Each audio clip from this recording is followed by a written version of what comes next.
Hello, dear audience. It's time for another interview in our podcast. Our guest today is a veteran in the gaming industry. In his early career, he was in charge of many iconic titles released by the company Cinemaware. Cinemaware titles often set new benchmarks for graphics and effects on the Amiga system. For many gamers, they were the reason for having defining gaming experiences in the 80s, inspiring their fantasy while pushing the 8 and 16-bit home computers to their limits. Thank you for being on our show today, Mr. Cutter. I'm glad to be here. Thank you for having me. Yeah, we are going to start with a question which always comes first. What was your first contact with a computer? Oh, boy. My first contact with a computer, I believe, was in college. There was a class that I took that involved working with computers. I don't remember. It might have been an very, very early computer class. And I remember sitting down with the computer, and I discovered that there was a game called Adventure, a little text adventure where you could type in usually a noun and a verb to try to play through the game. And I was absolutely blown away. It was that fantasy I had since I was a kid of being able to talk to a machine and have it talk back to you. I didn't realize, of course, how the code actually worked. All I knew was that when I said a 4-letter word, the game would respond and say, "Oh, you shouldn't say that." And I couldn't believe it at the time. And so Adventure was from Microsoft, is that correct? I don't remember who made it, and I'm not even 100% positive that it was called Adventure. It was just a mainframe adventure game, like one of the very, very first titles. So it was with the parser, and then you say get, push, walk, and so on. Exactly. I see. Okay. That was before my time, but I know that people who are 10 years older than I am always tell that they had first contact often with those role-playing games. Mm-hmm. So your first contact was with the computers school-wise, but you were interested in gaming immediately? You know, I had been very interested in games before that. Some of my earliest, fondest childhood memories are sitting in the basement of my house in the summertime with our Atari 2600 cartridge, mm-hmm. and my mom would bring us popsicles, and we would sit down in the cool basement and just play games, just one game after another. So I've always loved games, both video games, board games, all types. What kind of favorite games did you have on the Atari 2600? Oh boy. There was, I don't remember what it was called. There was it was an aerial dogfighting game. Might have just been called Combat, because I think it had dogfighting, and there might have been tanks and some other things as well. There was a game called Megalomania or Megamania, something like that. Megalomania, and I have heard that title, yes. I had a 2600, so did you? That's why I was asking. Yes, I had it in the end of the life cycle in 1985 for Christmas.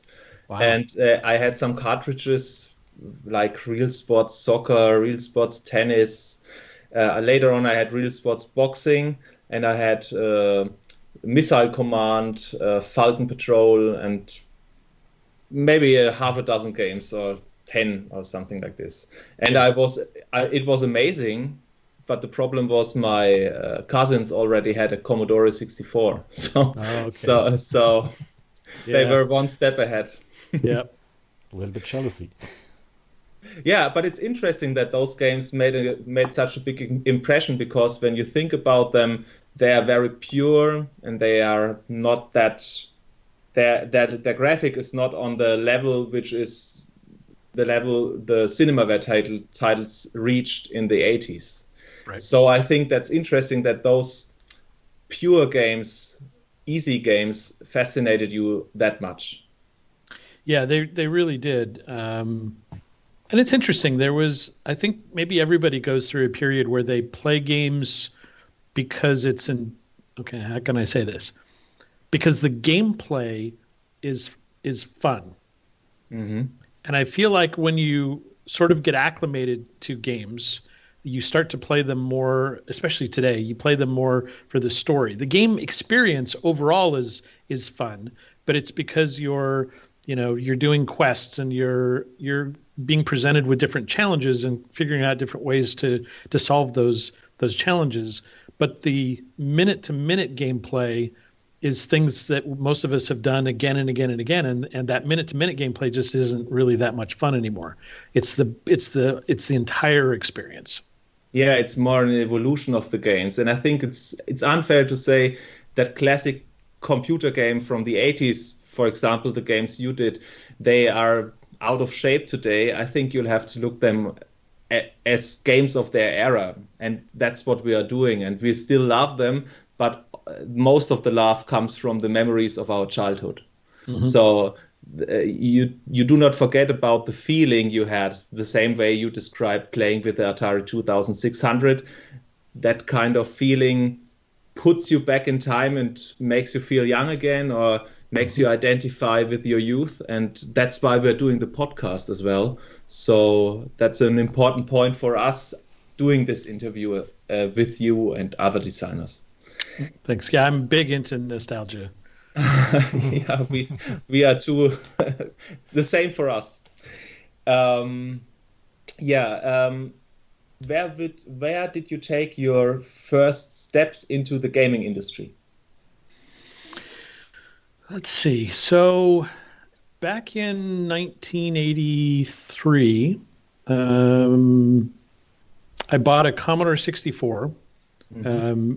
I think the main reason I bought it was because I remembered playing Adventure on that school computer, and I'd been reading about these new Infocom games that were kind of the next, kind of the evolution of Adventure, and they sounded super exciting. And the very first game I bought was called Deadline, and of course later we bought Zork and we bought most of the Infocom titles. Mm-hmm. But then I also started teaching myself how to program the computer.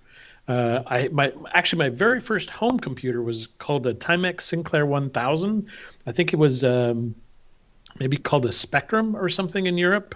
Yes, Spectrum is popular over here. ZX80 or something like that. Mm-hmm. And it had a little chiclet keyboard with the basic commands, language commands on it, and you could actually enter code that way, in the basic language.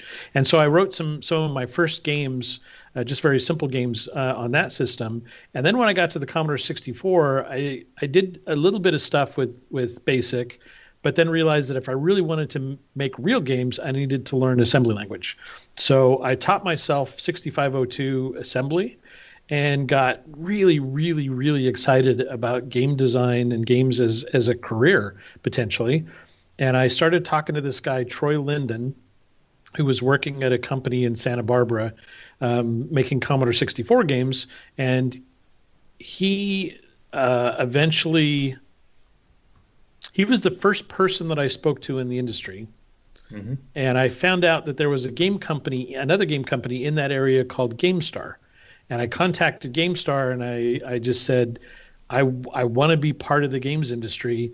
I will clean out toilets. I'll mop floors. Just get my foot in the door. And they said, well, we're actually working on a racing game, and we need a tool that will allow us to change. And the way that some of the early graphics used to work is that there was an alternate character set, and you could go in and you could change those characters from being the normal letters to being graphical elements. And those became little almost like little paintbrushes, and you could string them together to make pictures. And so I made an editor that allowed you to define the characters and then define a screen of any size that you wanted and paint a scrolling track on the screen. And that's how we made the tracks in the game. And GameStar was going to publish that. And then at the last minute, they called me into the office and they said, we've decided we're not going to publish it, but we really like you and we want to offer you a full-time job. And that was one of the best days other than my daughter being born, I would say that was the second, maybe the third best day of my life. Okay, It we was might come just to the second best day later on. just so exciting to suddenly. I had been working at a radio station, making $400 a month, which was barely enough to live on even back then. And all of a sudden, this company was offering me a yearly salary of, I think, like $27,500 a year, and I couldn't believe it. I mean, that was just a fortune, and I was getting to make games professionally. So the thing you always wanted to do and the income increase matched each other. Yeah, but it I didn't see. even match. It was just like I would have worked for practically nothing, and so I was already excited. And then they told me the salary, and it was just icing on the cake. So you were talking a lot about the recruitment, and it's amazing that you are knowing that much about that 35 years later, 37 years later. Yeah. So what is the biggest difference if you compare recruiting now and then in the industry? Define recruiting. What do you mean by recruiting? Just like getting started? Yeah, becoming part of the game industry, or let's say later on in your career, changing working places, changing the employer. That was different in the 80s than it was in the 90s and it is now, was it? Oh, yeah. Yeah, it was significantly easier to find game jobs when I got started. There's just so much competition now. And it's unfortunate. I have friends now that were started in the industry around the same time that I did, and they're having a hard time finding jobs in the industry. And they keep complaining, I have 37 years of experience and nobody wants to hire me because I'm too old.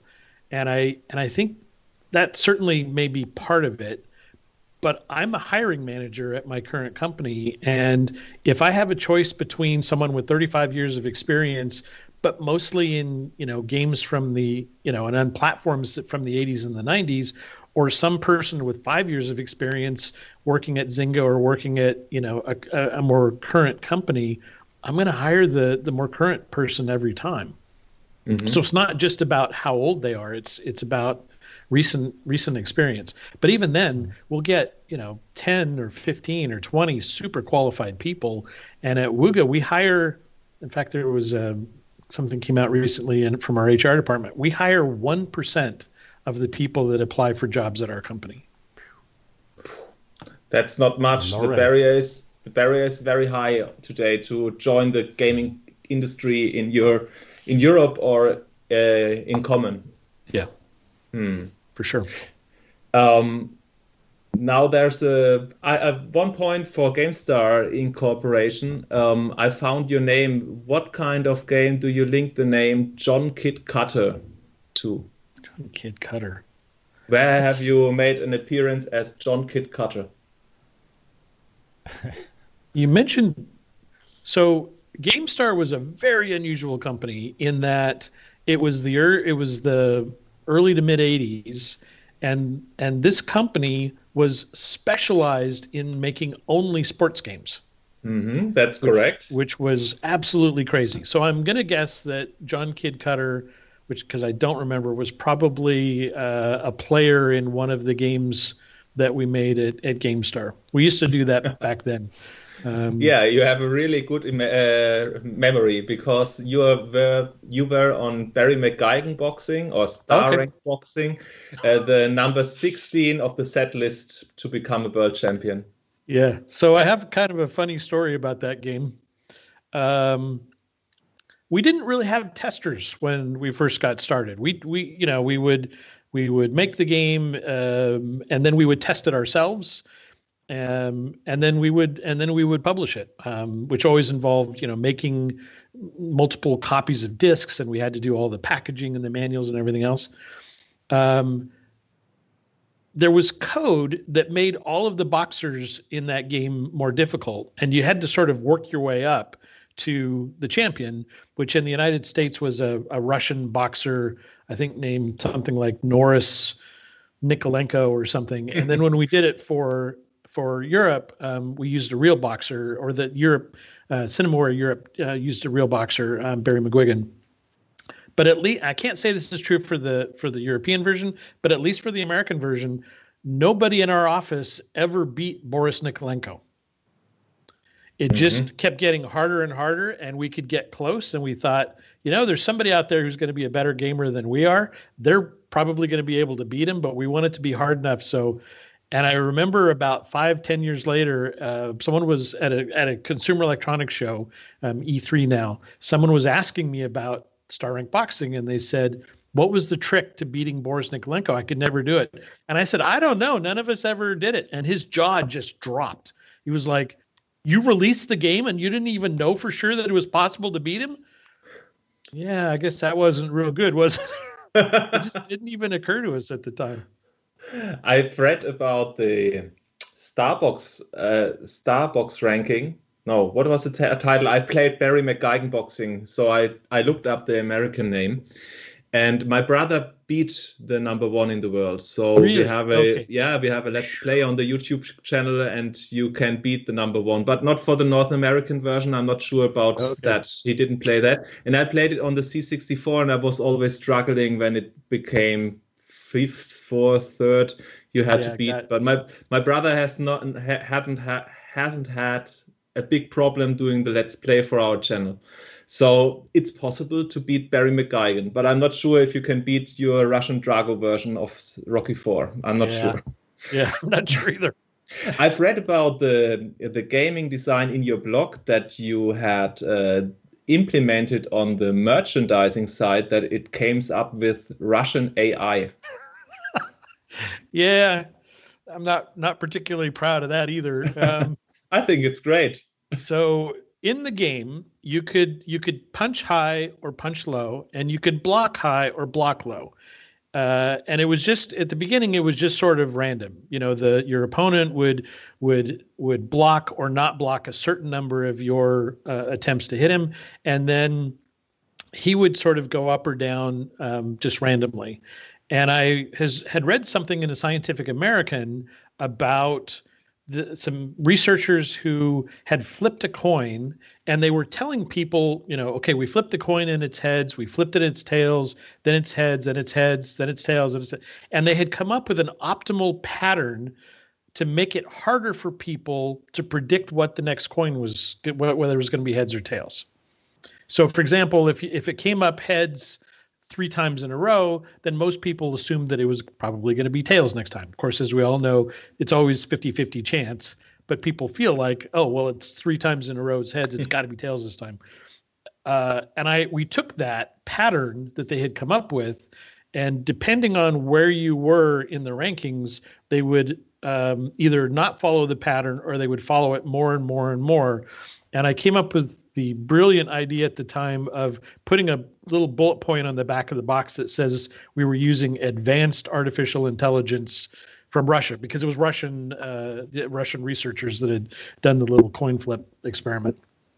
And I think that's amazing, because you made it in the Cold War, so you were kind of spying on the Soviet side, what's going on in the Russian district or in the Russian country with the IT development. So I think that's amazing to use it as a trick. Did it work out? Was the game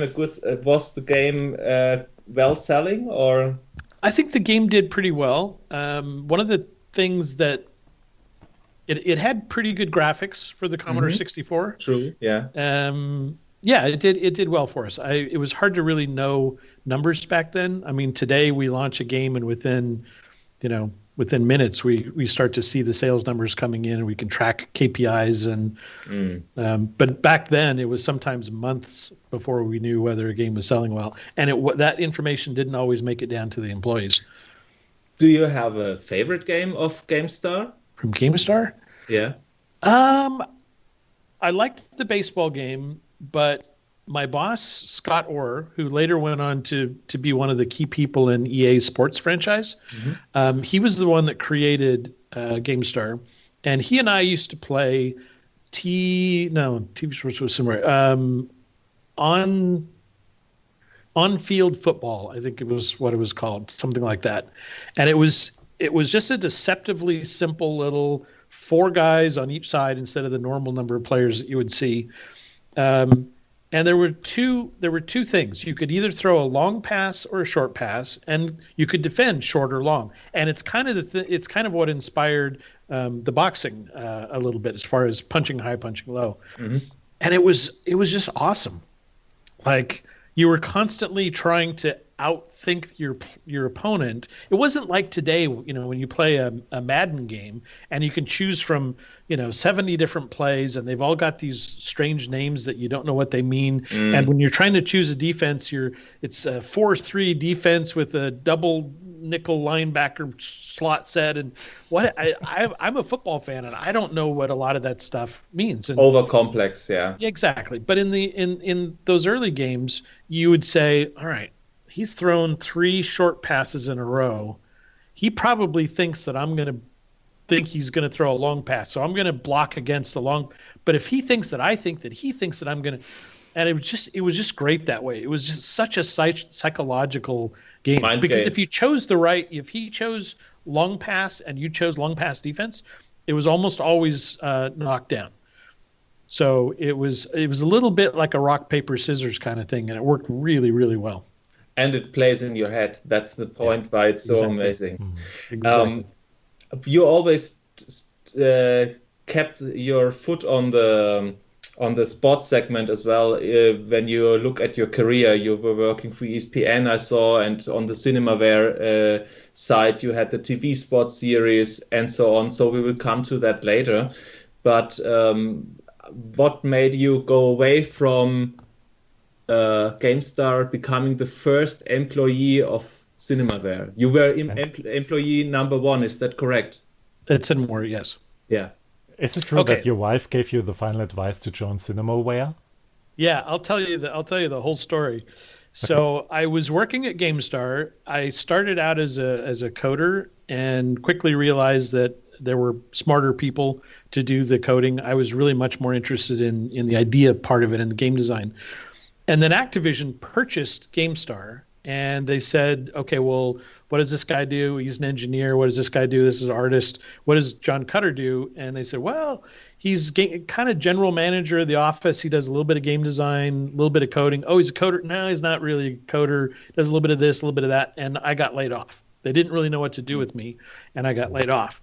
So prior to that, I had met this guy named Bob Jacob, who was a software agent. And I had a Western-themed Commodore 64 game that I pitched him, and he told me it was brilliant. He loved it. He was going to sell it to Activision or sell it to some other publisher, and I was going to get rich. And he made all these promises, and then nothing happened. So I kind of wrote Bob off as a dreamer and a salesman. And then when I got laid off from GameStar, Bob approached me and he said, I have this new company that I've started with my wife, Phyllis.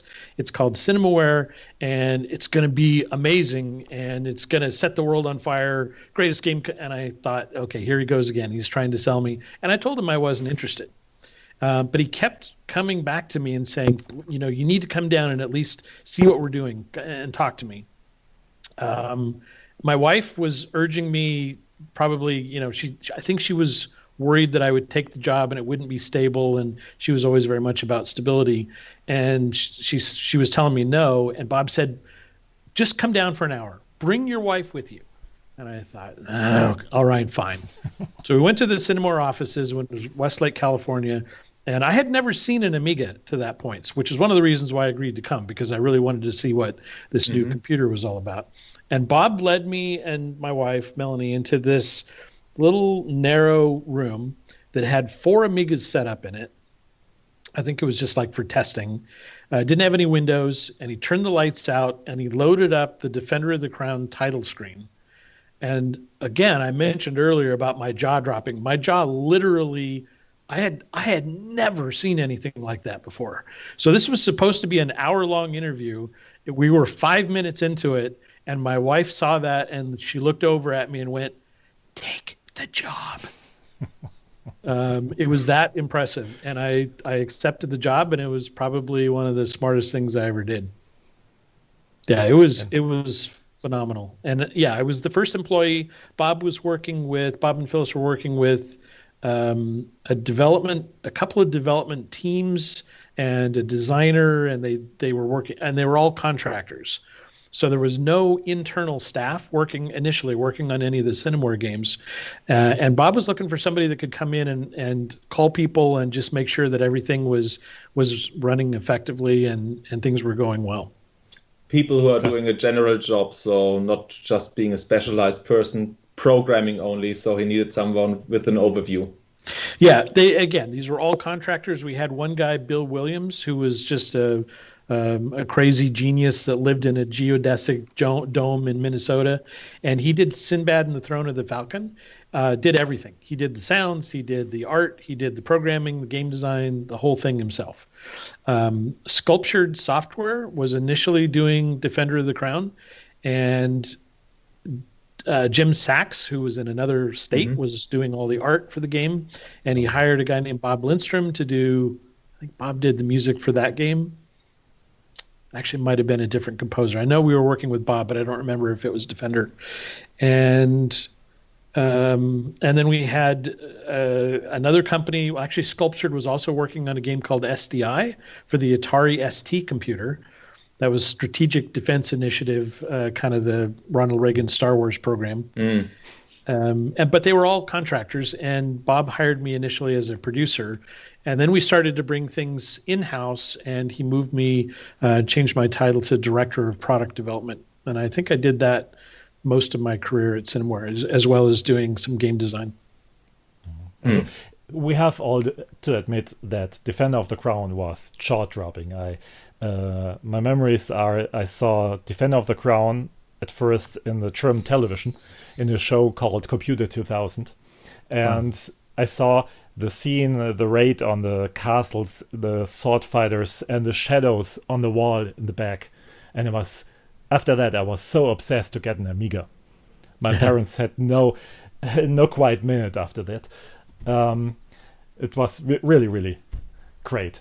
I have to ask, what was your favorite version of Defender of the Crown? Because every version of Defender of the Crown had some elements in it, or they dropped some kind of elements or games, mini games, and so.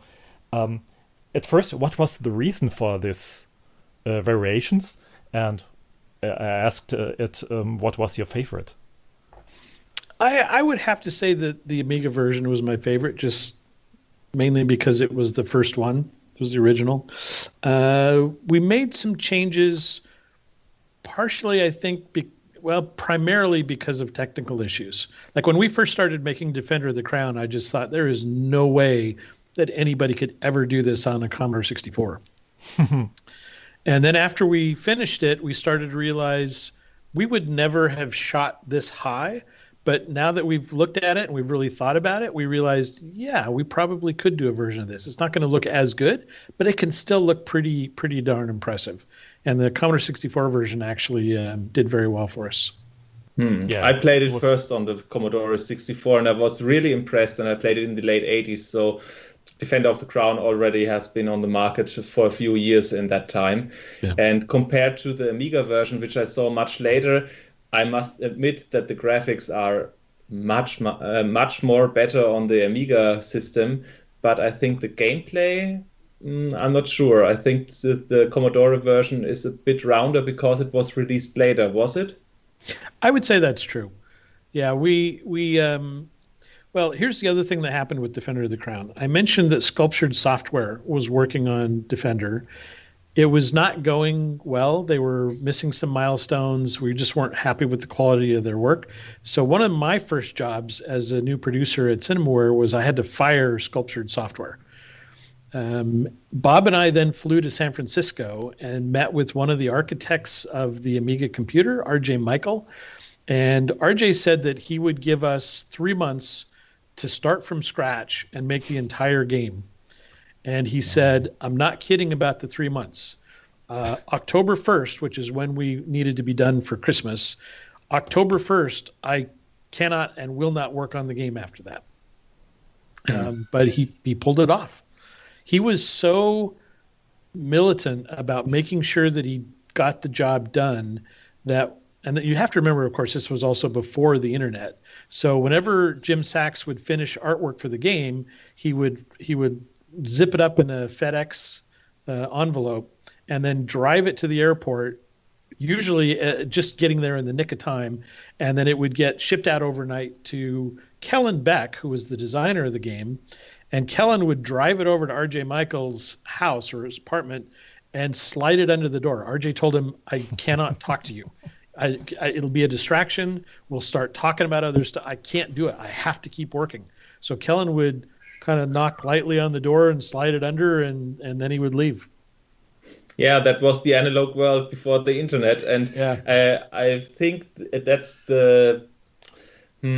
some people go into isolation and they are musicians or artists, and I think that might be his approach on that case. I think you're right. Yeah. Jim was like that too. Jim Sachs was working sometimes, 18, 20-hour days. And I remember he told me once, okay, I just got back from the airport. As I was driving there, all of a sudden I wasn't seeing cars and the road and trees. I was seeing pixels. And I said, okay, dude, you need to take a break. Please take a break. And he didn't do it. He was one of the hardest working guys and a true genius. But he just completely lost it towards the end of the project and disappeared, and we couldn't reach him for about a week. He just had to go off somewhere in a cabin in the woods and just kind of calm down. Yeah, exactly. I agree. If I'm not talking when you are talking, that means because we are on the same audio track when Sasha is going to record it. Sasha can talk simultaneously to you, but I can't. So that's why I'm always doing some gestures or something like this. This is off the record, but that's the case. Okay. Is it true that Jim Sachs made much more graphics or designs for additional gameplay than it was used in the final version of Defender of the Crown? So you had a lot of artwork which wasn't used? I suspect that's true. I don't, off the top of my head, remember seeing a lot of work that he did. I do know that he was, I think at the time he was a little disappointed with what made it into the final version of the game. And part of that, again, was just because we were cutting scope because of the RJ Michael deadline, trying to get it out for Christmas. I know there was more that Jim wanted to put in the game. I don't know how much of it he already had art for or not. There was a Defender of the Crown 2, and Jim Sachs was in charge of it. Do you have some memories about that? Because that was after the time of Cinemaware or at the very end of Cinemaware. I've heard things about it. I don't know that much about it. I don't remember much more about Cinemaware until the kind of the new Cinemaware in around the year 2000 cropped up. Yeah. I've read about Defender of the Crown 2 that the biggest change in gameplay was that you had to collect ransom money for Richard the Lion King, and instead of crowning yourself as the King of England. That was in an article I found. Yeah, that could be true. It was Richard the Lion-Hearted. Yeah. Yeah. I don't know exactly how it's in English. In German, it's Richard Löwenherz. I just translated it freely. Yeah. Oh, I thought you're mixing it up on the Disney Lion King. No, how was it called? How was it called correctly? I believe it's Richard the Lion-Hearted in English. Ah, okay. Yeah. Okay, so that's different in German. That's interesting.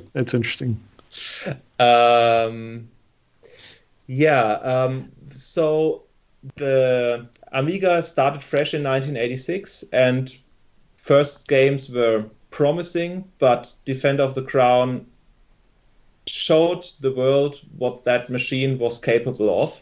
And how was the perception within the industry after the release of Defender of the Crown on that machine? Because you set a new benchmark. You had a system seller for the early years of the Amiga. You have created that. So with entering with a new company on the market and having a defining product on one of the most popular gaming machines of the second half of the 80s till the early 90s, especially in Europe. How did that change the perception within the industry and with your competitors, or with people who are realizing, oh, that might be an interesting studio to work for? I think of course the reason that we did so well, we weren't really known for our game design at Cinemaware. We were known primarily for our graphics. And the big difference, I think, with Cinemaware relative to a lot of the other companies back then is, with the Commodore 64 and the Atari 400 and 800, you could get by with a programmer or a game designer doing your art. Because there were only so many pixels and so many colors available, and all of the games kind of looked the same. There wasn't enough agency really for an artist to get in and do something there just wasn't the fidelity. But then when the Amiga came out, Bob Jacob was smart enough to realize there's enough colors, there's enough pixels on the screen. We need to hire real artists. And he found Jim Sachs, who probably was a bit more of a digital artist, game designer. I think he did a little coding as well.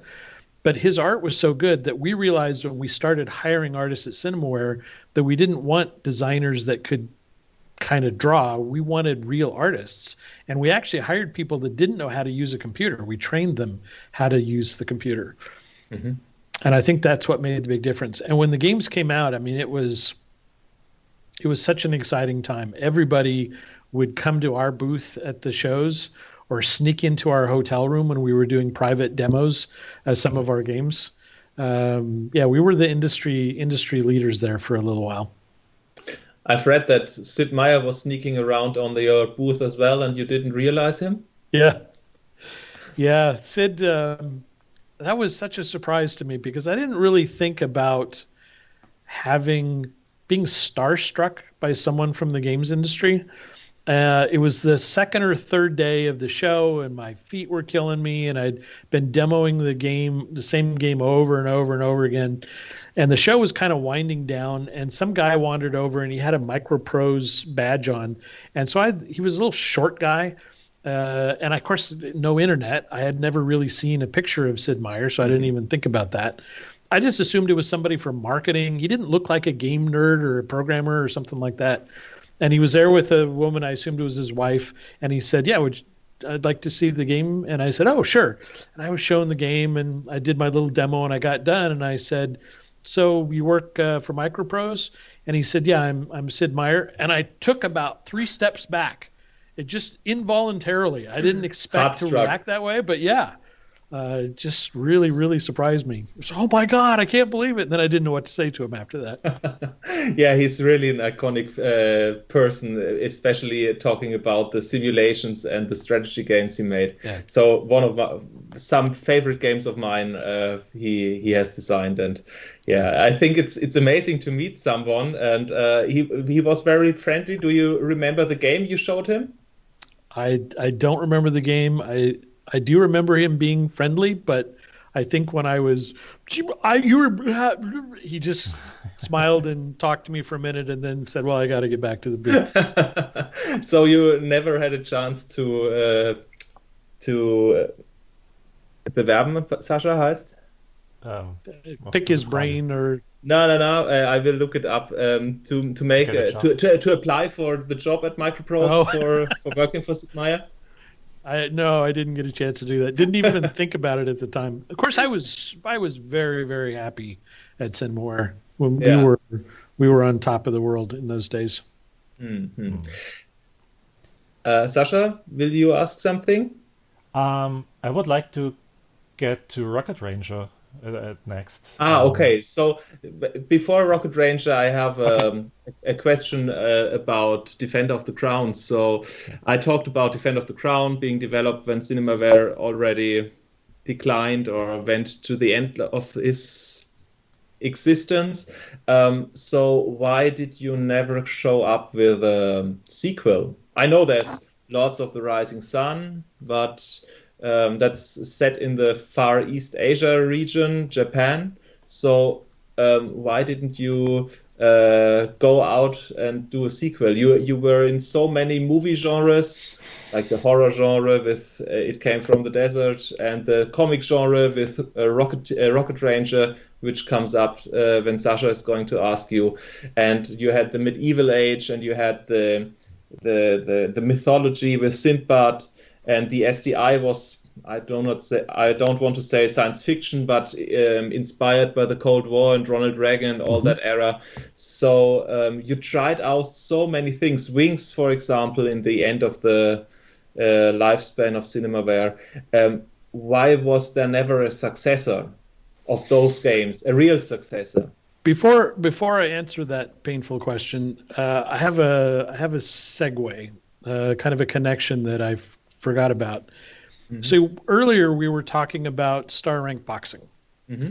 Star Rank Boxing was a game design that, unlike most of the other games, were designed by Scott Orr, GameStar Games, and I pitched in and helped out. I mostly designed the basketball game we did. But this guy came into our office one day. He'd been writing letters, I think, to Scott, and Scott said, "Yeah, I just want to talk to this guy."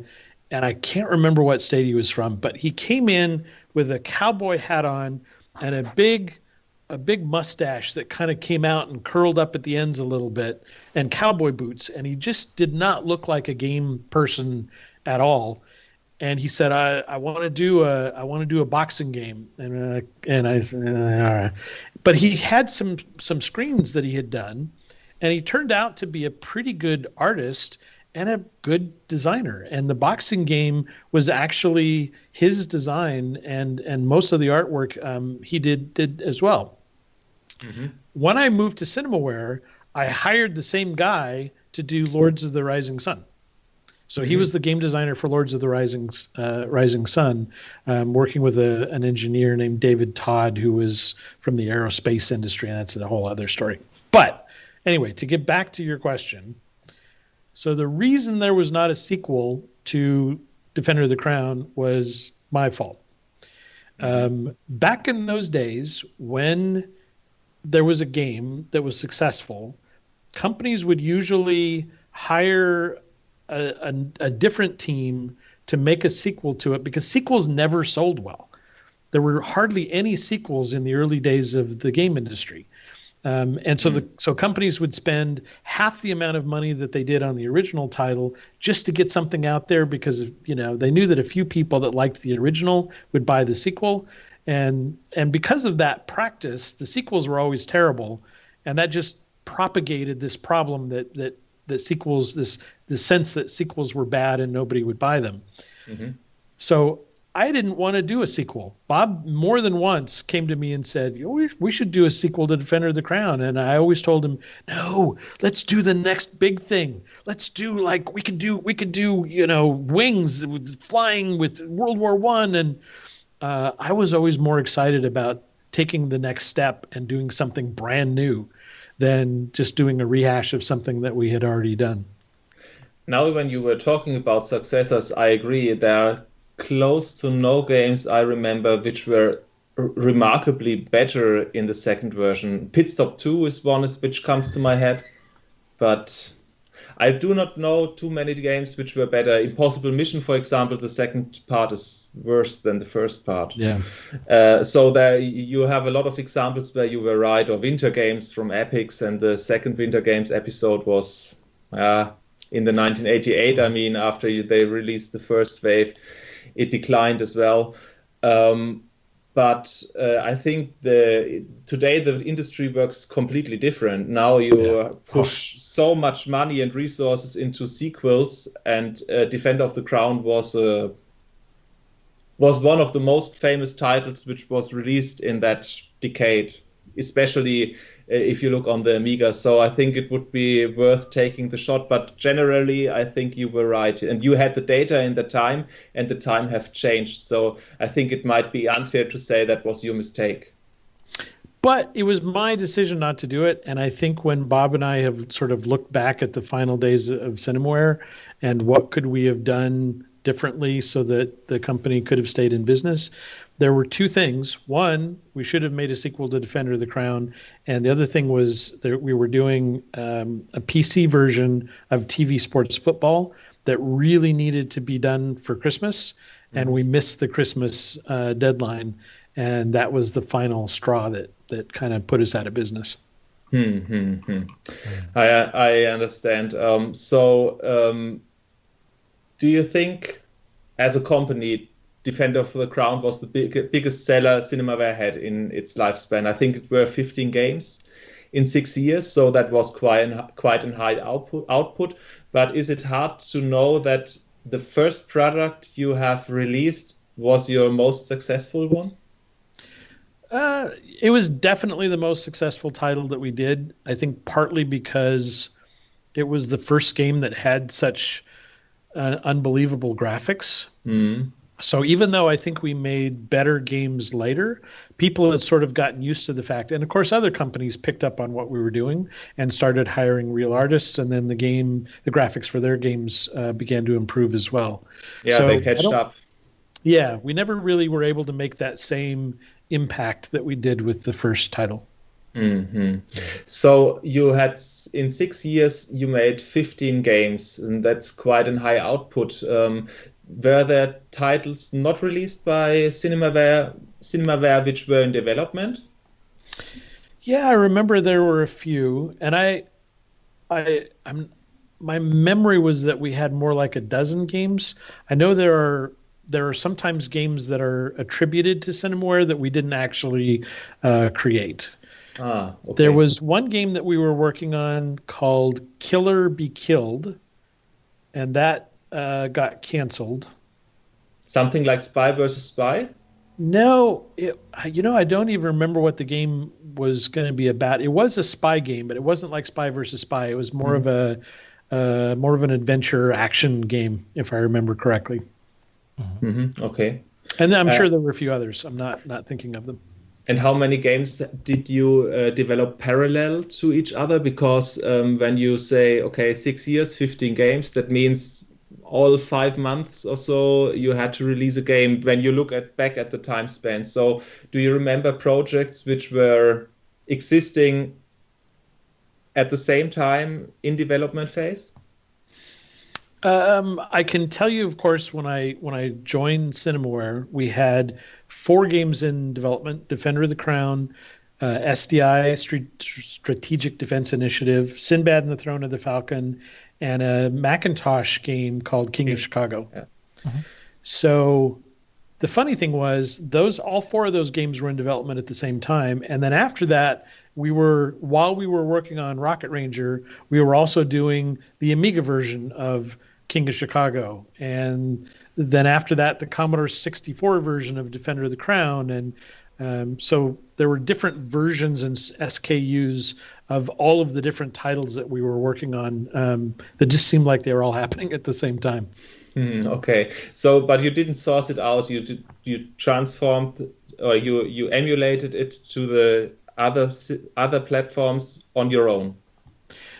It varied. It was kind of funny. We initially, of course, started doing everything out of house, and then Bob realized or assumed that we just felt like we didn't have enough control. Like when something is out of house and someone says, I don't have time to do that, then we either have a breach of contract, and it's just hard to control the games that we're working on, especially if they're going too slowly or if they're not coming out at our high quality bar. So then the decision was made, we need to bring all the development internal. And so we hired up and we did most of the work, at least for the original games, most of the work in-house. And then it was decided, oh my gosh, that's really expensive. We can't do everything in-house. We have to do more things out of house. And so we started doing more things out of house, realized, we don't have enough control. And we brought things back in-house again. That was kind of a pattern. Yeah. It depends on the time when you're looking at Cinemaware. And how many people were working for Cinemaware at its peak time? Oh, boy. Roughly. I honestly don't remember. I would guess in the office, the Cinemaware office itself, not counting people working externally or people in publishing or anything like maybe 50. I might have been more than that. I don't remember. But that's quite a big company in the 80s. For that period of time, yeah. Yeah. Sasha, now you can ask everything about Rocket Ranger. Time for Rocket Ranger, yeah. We found a source in which you commented that Rocket Ranger is, in your opinion, the peak of all the Cinemaware games. Can you explain us shortly why? I think Rocket Ranger was one of the games that had some great graphics. I think, we had a few games like Sinbad and the Throne of the Falcon. Again, Bill Williams did all of the graphics himself. And it was not up to the same quality level as some of our other titles graphically. Yeah. We had a few other games that were like that as well. I think Rocket Ranger was a game that we put a lot of effort into. It was a good concept. It was based, of course, on The Rocketeer, not the movie, but the illustrated novel that came out. Comic, there you go. We actually, I think we're trying to strike a deal to do a license version of the game, of that work as the game, and it kind of fell through at the last minute, possibly because of the movie. I don't remember exactly, but we decided that we would do our own version, which for Bob was really based on his love of some of the early they called them serials when he was going to films when he was a kid. There was this thing called Commander Cody. Yeah, well, it's like Flash Gordon and Buck Rogers. Yeah, we know exactly. These series, but these are the only series we know in the German television from the 80s. Yeah. So it was a great concept. I think it was a very difficult game. I mean, even taking off successfully was hard. But I think it was one of our better games from a gameplay, game design standpoint, in addition to the other things that I mentioned, and that's why it's probably my favorite. Yeah, plus my wife is the voice of one of the characters, so that's even a little bit better. Is she the daughter of Dr. Bernstorff? She's the love interest in the balloon. I think she has a few lines that she delivers there. In the Zeppelin. In the Zeppelin. Yeah. No, it's been so long. I want to say they're hanging in a gondola underneath a balloon. I can't remember. Yeah, Sasha? Okay, I have to look at my questions just a sec. What kind of features appeared within the development phase? What kind of game elements didn't make the cut? Because Rocket Ranger, I think it's a collection of some really good mini games. But what didn't make the cut? Story-wise or game elements? Yeah. I can't think of anything specifically that didn't make the cut. I'm sure there were some things that we wanted to do and we couldn't. I do remember that at least the fist fight sequence in the game was not a lot of fun, and we were tempted to cut it because it just was not enjoyable to play. And then Bill Williams, who I worked on did Sinbad and the Throne of the Falcon, stayed up late one night and he recorded a John Wayne movie. He recorded a fist fight from the John Wayne movie, and he digitized the sounds, which was kind of cutting edge back then. Changed it a little bit so we wouldn't have any copyright issues. And we put in actual punch sounds for the fist fight. So instead of just using like a white noise generator, which just sort of made a shh, shh sound for the punching, we actually had a real, and it wasn't like a realistic, like the way a punch would really sound. It sounded like a John Wayne movie. And it suddenly made that sequence so much better. It felt like you were in a movie having a fist fight rather than just, pushing buttons and punching. As a teenager, I was really a little bit irritated that there was a German version of Rocket Ranger, which was entirely in English. It's because of the background story with Nazis and the Germans are invading the world and such things. When and how did you become aware that Nazi symbols were banned in games in Germany? And was this version actually specifically for the German market? As I recall, we knew that if we were going to release the game in Germany, that certain things were not allowed. And if I remember right, we did make a special version of the game where we removed, I don't think we could show blood either. So I think we changed the color. Yeah, we changed the color and said that they were robots or something, and it was oil. I can't remember exactly, but yeah, we did have to make a specific version for Germany. Of course, the other thing that was really annoying about the German language version is that we would make buttons or things, and we would have words on the buttons, and when we would translate, well, I guess we didn't do. You said we didn't do a German language version, did we? Right. No. Okay. There's only an English version, English spoken version. Yeah. I do know that when we tried to do German versions, it was always so difficult because your words are so much longer. Yeah. We would make a button and you can translate push into any language you want, but in German it would be this long and it wouldn't fit on the button. Yeah. Yeah. Yeah, I agree. You have a very short language if you have the same site, or if you have a site with text, you can reduce it maybe a quarter of the text when you translate it to the English language. So yeah. Difficult. Yeah, that may be why we didn't do German. I think the changes for the German version were actually very clever because of the alien race, the Lutonians, and even if they anticipated the big surprise of the original ending because of the alien, you have to fight at the ending. Let's talk about the ending. Female American zombie slaves scraping the ludarium, female Nazi Amazon guards in leather boots. Okay, what was this idea based on? I have to ask at this time. I don't know where that came from, to be honest. Okay. The original... Yeah. I was going to say, Bob was always very, very good at understanding what people are looking for from game experiences based on his love of movies, which is why he started Cinemaware. Cinemaware was about, saving damsels in distress and knights in shining armor and, Star Wars, flying with Rocket Ranger, fighting against the ultimate evil, whether it's Lutonians or someone else.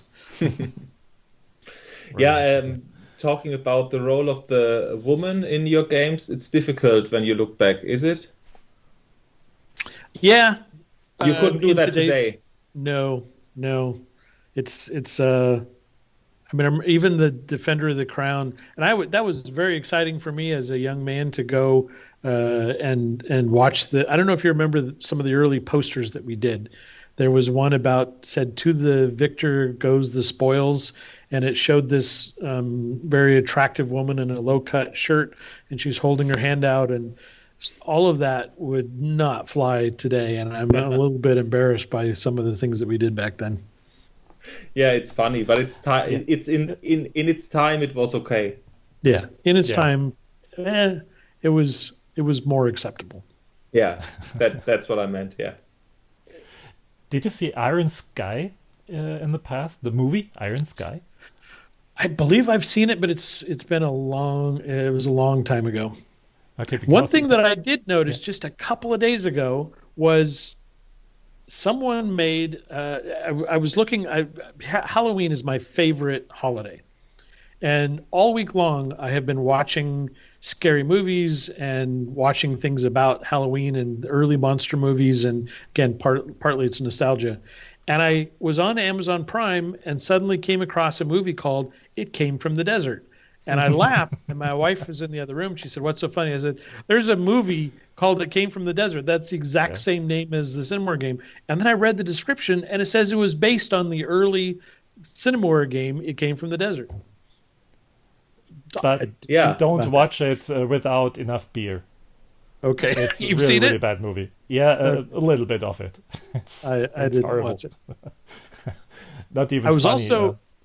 I was also surprised. We went to we rented it. The third, the Mel Gibson movies with Danny Glover. Lethal Weapon. Lethal Weapon. Yes. Lethal Weapon, yeah. The third, and through all of those movies, he said that he was a big fan of the Three Stooges. That just came up every now and then. And in the third movie, he goes back to his apartment or his house with a woman, and he has the our Three Stooges game on his computer screen, and I think he looks at it for a minute. And she says, "Oh, Stooges fan, huh?" So that was a surprise. I don't think I knew when I was watching the film, and all of a sudden I just, that's my game. That's the game I designed right there. That's great. Yeah. It's crazy. In the DOS version of Rocket Ranger, the opening credits shows a dedication to Deborah Linhares. Are we allowed to ask about the background to this dedication? I couldn't find anything in my research about her.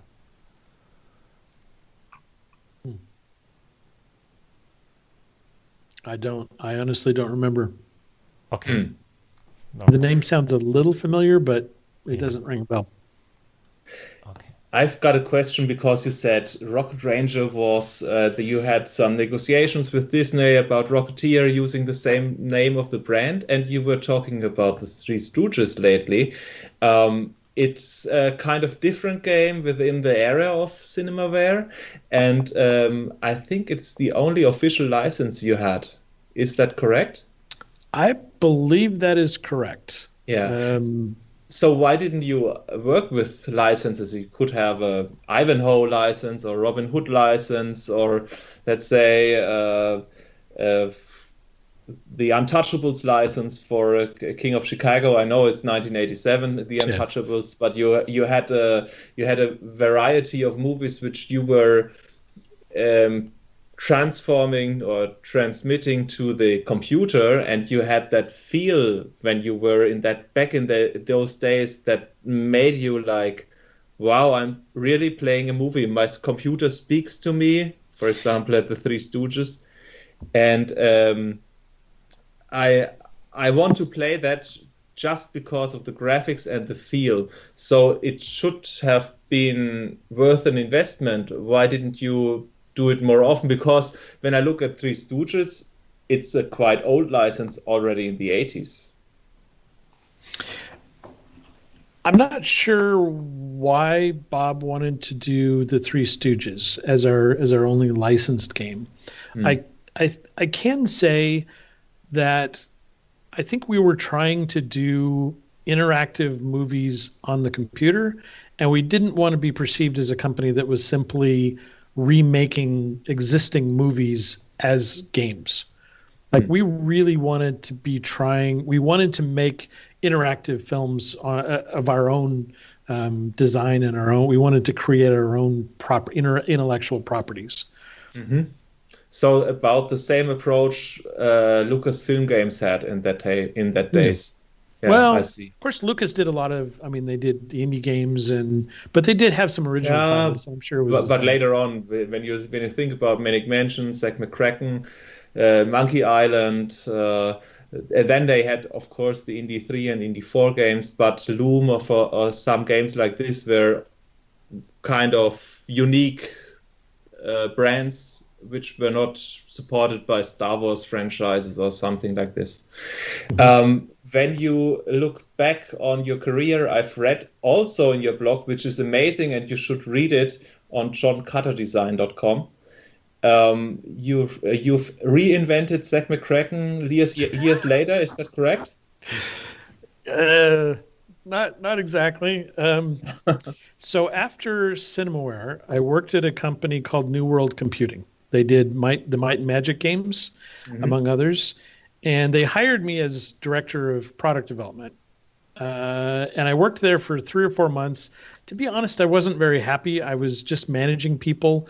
I remember I had gone to one of the consumer trade shows, and right before I went, I was having to deal with a problem where one of the developers had climbed under the desk and tied another person's shoelaces together.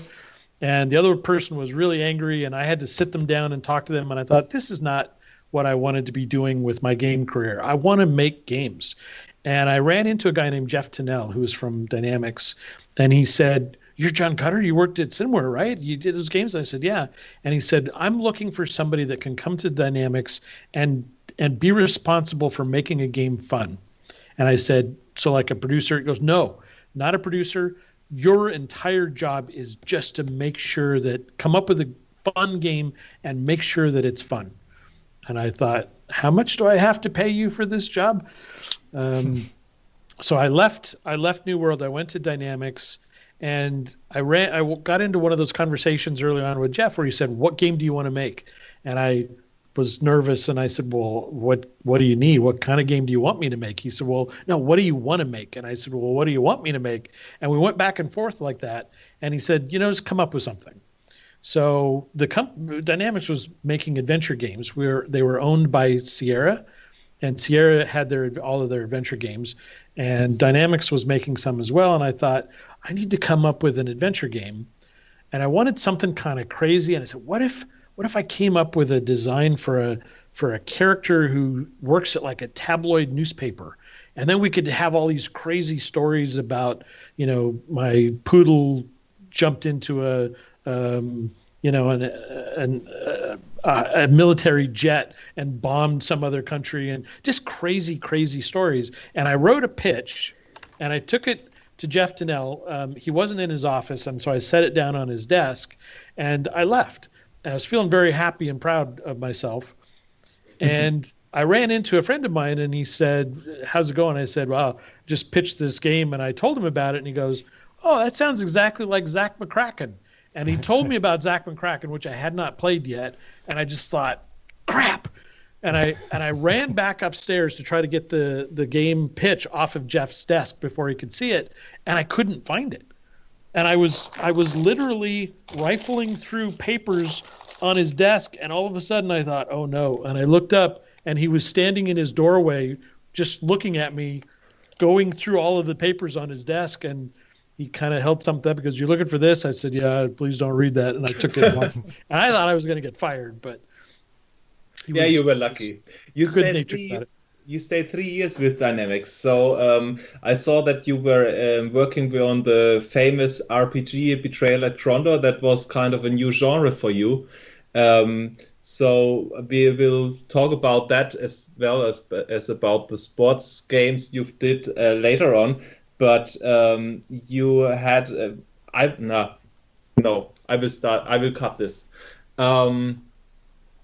You were working for Dynamics for 3 years, and they hired you, and the game you came up with was Betrayal at Crondor. Is that correct? Yes. So the story I just told you about Zach McCracken and everything. Yeah. Jeff Tennell finally came back to me, and he said, "Maybe you should do an RPG. I just read this book by Raymond Feist, and I think it could make a good RPG. Why don't you read it and see if it appeals to you?" And so I hadn't read a lot of fantasy at that point, but I read the book, loved it, and then I pitched him on a game which eventually became Betrayal at Crondor. And I wound up hiring my friend from New World Computing, Neil Halford, to help me with the game and do all of the writing for it, which was a great move on my part. It has great critiques. I didn't play it back in the day, so I didn't play Betrayal at Crondor, but it's one of the most popular games of that era regarding RPGs. So that's what I found about the game. Can you tell me what was different or what was unique about it? Yeah.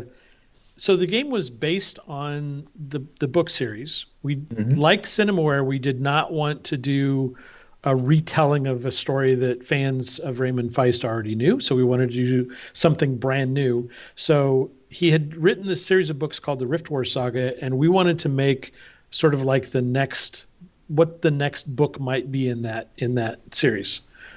So we used a book as a metaphor in the game. You actually had chapters, and the story changed, and we did even crazy things like we said, okay, in the first chapter, you have these 3 characters that you're playing, and then one of those characters one of the characters goes away at the end of the first chapter, and you don't see them again until chapter 5 or 6. And it was such a radical, I mean, it made sense from the standpoint of it being a book, but it was such a radical idea at the time that before we launched, I got cold feet and I almost tried to take my name off the game. I just thought, what was I thinking? This is a role-playing game. People get invested in these characters and they want to keep playing those characters. We can't take a character away suddenly. And so it was a pretty risky, I think, game at the time. And I didn't realize how successful it was going to be until the testers started staying late to test the game. Like they would always leave at 6 o'clock, and all of a sudden I was hearing reports, yeah, they ordered pizza and they stayed until 10:30 playing the game. And I said, were they finding problems? No, they just kind of wanted to see what was going to happen next. That's a good sign. Yeah, that was a very good sign. The other thing is, I was a producer and designer on that game, and I've always tell people that as a producer, I was a pretty good game designer. I was not the world's best producer, and when I thought we were 3 or 4 months away from shipping, I sent the game out to some beta testers to get additional feedback on the game. What I didn't realize is that we were probably closer to a year away from shipping. So we had beta testers playing the game for a year, and we would, as they would finish it or they would get tired, some of them would drop off and we'd bring new ones in. And the things that they kept complaining about, some of them we said, well, we can't do anything about that. But we got so tired of getting the same bug reports and the same, I don't like the way this works, that we eventually changed it. And by the time the game came out, it was pretty rock solid. And a lot of the little annoyances that you sometimes find in games had already been removed because we heard so much feedback about why players didn't like a particular feature, or why is there a border around the map? Why can't you just make it full screen? And so we eventually did that. So it was very polished. Yes. For the time. I think when I think about the name Dynamics, okay, Heart of China is an adventure. I think that is linked to your Zach McCracken story. But I always go back and remember games like Red Baron, Aces of the Pacific, Aces over Europe, Aces of the Deep. So it was more, for me, a company which was based on high quality simulations. And regarding your CV, your way in the industry, you made Wings in 1990. Wasn't it that? Why didn't your boss say, okay, we are having that simulation segment? Is this interesting for you, or you shall work there? Because I'm very surprised that you had the free choice to do whatever you want. That's impossible I think today. So that's I'm surprised about the answers, even when I knew the Zach McCracken story before. Yeah, I would say too that, and I've told people over the years that I think I'm a very creative person, but I'm a good creative problem solver. If you give me a blank sheet of paper and say be creative, there's too much possibility. I don't know what to do when you give me a blank sheet of paper. I'm lost. But if you trap me in a box with a piece of string and a paper clip and a ruler or a tape measure and say get out of the box, I can get really creative with how I work with those tools. Okay, I see. So you were not interested in working in any simulations after Wings? So to be honest, I was not very interested in working on Wings. Bob had played a game called Falcon. I think it was a simulation title. Really liked it and hired a programmer named Tim Hayes, who was kind of an expert in 3D. And he said we should make a Cinemaware style sim game. And he couldn't find anybody to design it, so he kind of tossed it on my lap. And I was like, oh, really? I don't know that much about World War I. I was never really into history at the time. I didn't really play or enjoy Sims that much. And I just thought, what am I supposed to do with this thing? So I went to the library the next day, and I started reading stories about some of those World War I pilots. And I just was blown away by the courage of these young kids taking this machine that had only been invented a few years earlier, and then going up and dogfighting against other, against enemies. I got so into those stories that when I was driving home from the library that night, I felt like the cars that were driving towards me were enemy aircraft, and the ones behind me were going to start shooting at me. So I really, really got into it, and that's why there's a diary. I used a diary as a metaphor in the game, because I wanted players to have that same experience of what was it really like, probably to be in the war and in this, a young pilot. And I also wanted to make death a reality. And again, that's why I said, when you die, you're dead, and the book gets picked up by another pilot. You basically start over with a new person. Yeah, I know that I think the brothers Wright invented flights in 1902, and the World War I was 1914 to 1918. So the machines were not that solid, or they were pretty new as a military machine or military weapon, and those dogfights were difficult to compare to today's aircraft maneuvering in the air. So was it clear that when you are doing a flight simulation, a military flight simulation, that it will remain in the First or Second World War?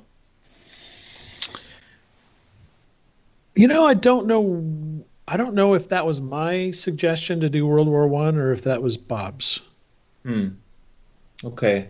And but I will say, and going back to your original question, I do feel that I don't feel like Wings is a simulation game. I mean, it kind of is, but I see it more as a cinematic game about a pilot that happens to have a 3D engine in it where you can dogfight against other people.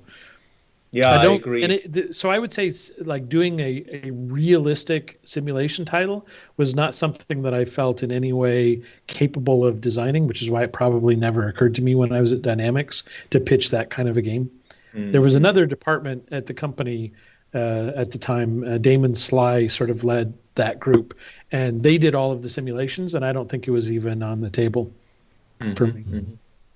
Yeah, Wings had such great atmosphere with the French themed music, and I think Wings had really good great ideas, because for example, the hat to use as a radar, where the enemy is.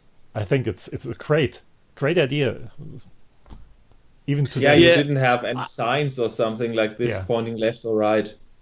I have to admit that was not my idea. It was one of those where Jerry Albright, who was the producer of the game, we were trying to figure out, you can't, even if we'd had some sort of cockpit that you couldn't see it because the pilot was in front of it with the view that we were using, and it was very, very easy to lose the planes. And we thought, how can we show people in a diegetic way, something that feels like it's part of the world and not artificial?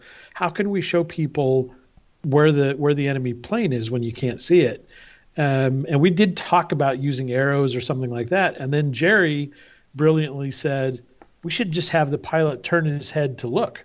And I was like, of course. Why didn't I think of that? It was brilliant. Yeah, it was just such an obvious idea, and it didn't even occur to me. It was really a brilliant idea. Yeah, it really was. Talking about some other games, I was always playing sport games when I was a child. So I was playing the real sports, which I mentioned on the Atari 2600. I was in love with International Soccer by Andrew Spencer on the Commodore 64. Also Microprose Soccer. I played NFL Blitz in the early 90s and mid 90s, Sensible Soccer, some tennis games, etc., etc. And I tried the TV sports series of Cinemaware with boxing and with basketball. So it felt so different having a TV presentation within those games. Was that part of the philosophy? If we are doing sports series on Cinemaware, this has to be part of our brand, of our franchise, that people identify our company behind those games? I think that was part of the decision. Yeah, Bob and I both were big fans of sports games. I remember I used to play a football game called Intellivision Football, I think, was on one of the early systems. While we were waiting for our condominium to be built, we were staying with our realtor and her husband for about a month, and they had an Intellivision system, and the husband and I would play the football game in the evenings, and I got so into it that I started skipping classes at the university so that I could look up football plays and read about football. That was one of my favorite gaming memories from that time, and I just have always really enjoyed sports games. And I think Bob and I said we should do a sports game, but how do we make it feel like a Cinemaware game? And I think I was maybe the one that said, well, why don't we make it feel like a TV broadcast? My dad used to watch Monday Night Football, and that was also one of those nostalgic memories. I have a very fond memory of doing homework in the kitchen and listening to Howard Cosell and some of the announcers that were really iconic at the time as my dad was watching the football game. And so I wanted that experience. I wanted to have those announcers and make it feel like a broadcast. Mm-hmm. And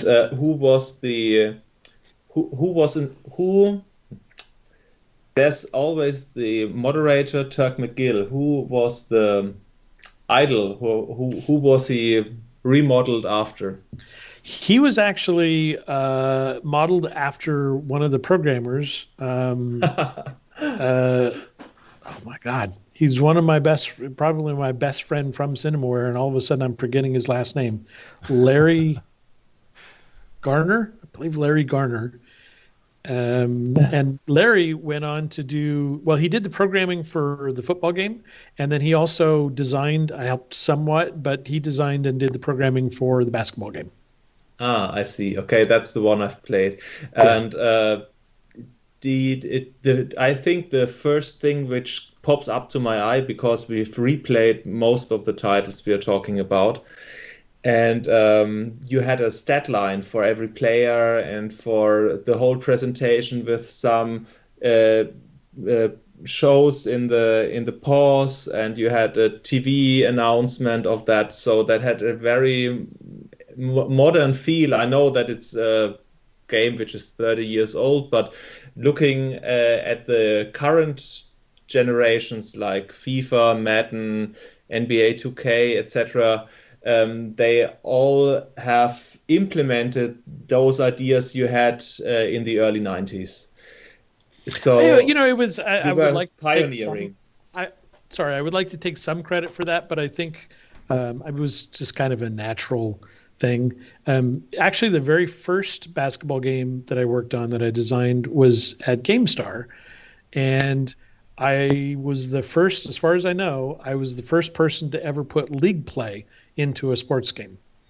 Most of the games back then would have a couple of different teams, and you could choose to play against the computer or against another person, and you would just choose from a few teams, and sort of that's how the game played. And we were working on the basketball game, and I told Troy Linden, the programmer, we should do like a league, where you play against other specific teams, and if you have a good enough score, you make it into the playoffs. And if you win the playoffs, then you win, you get to go into the championship game, and you win that. We have a special screen with a trophy. And I just thought that sounded like an incredible idea. Scott Orr said no, we didn't have enough time to do it. And Troy and I sort of talked Troy into it. We got together early one Saturday morning and spent the entire weekend. I think I even slept at his house that night. And we did the whole 99% of the league feature in that weekend. And Scott wasn't happy with us that we kind of went behind his back, but he liked it and he said, "Yeah, all right, we can leave it in." And I think he grew to like it, but he wasn't crazy that we did it. Well, but I think it's a great feature. Yeah, Just having exhibition games doesn't kick you. And I talk about people playing in the 80s, in the second half of the 80s. So Turk McGill was a fictional character and he was based on a programmer. Did you think about orientating on real sports commentators? For example, would you be happy not having O.J. Simpson implemented as a fictive on-field reporter or something like this today? Yeah, kind of glad we didn't go down that path. You know, I think, again, part of it is we just didn't feel that it was necessary to spend a lot of money licensing people or properties. And also we didn't want to be forced to get approvals on everything. It just seemed like it was going to be expensive and complicated. And I was never sure then. It's obviously a lot more important now, but I was never convinced then that it was going to be profitable in the long run. I thought we could be successful without doing it. In the football game, your name is Cookie Cutter. That's funny. Yeah. As my dad used to call my daughter that, Cookie Cutter. Ah, I see. Okay. One thing that pops to my eye as a European, do you remember all the TV Sports Series games? Can you announce them or you count them? There was, of course, TV Sports Football was the first one. Then we did TV Sports Basketball. I designed TV Sports Boxing, which I don't believe it came out. I think we were in development with that when Cinemaware went out of business. And it came out later as ABC's Wide World of Sports Boxing. Yeah, it's in the Cinemaware anthology, so I've played it in that package, yes, on Steam. I know we talked about a hockey game. Yeah, that's true. We didn't work on one, and we did do like a TurboGrafx version of TV Sports Football. But those are the only three that I really remember. Ah, okay. So I found an article, and I have it on the right side beside me. The TV SWAT series contains football, basketball, baseball, boxing, and hockey. And I didn't know about the hockey, but there are screenshots on the site. So it was on very far. It has developed very far at what it might have been released. So there are some ports, and it was always premiered on the Amiga. And I'm always asking myself, the Amiga was very popular in Europe and not so much, didn't catch so much attention in the US. So why was there never a soccer game? That's pops to my eye as a European. I think mainly because none of us back then knew anything about soccer at all. I see. Okay. So we could have potentially worked with a company in Europe to do it. But yeah, I don't think we ever discussed it. And again, to be honest, I do not remember anyone ever working on a baseball or a hockey game. Unless they were okay,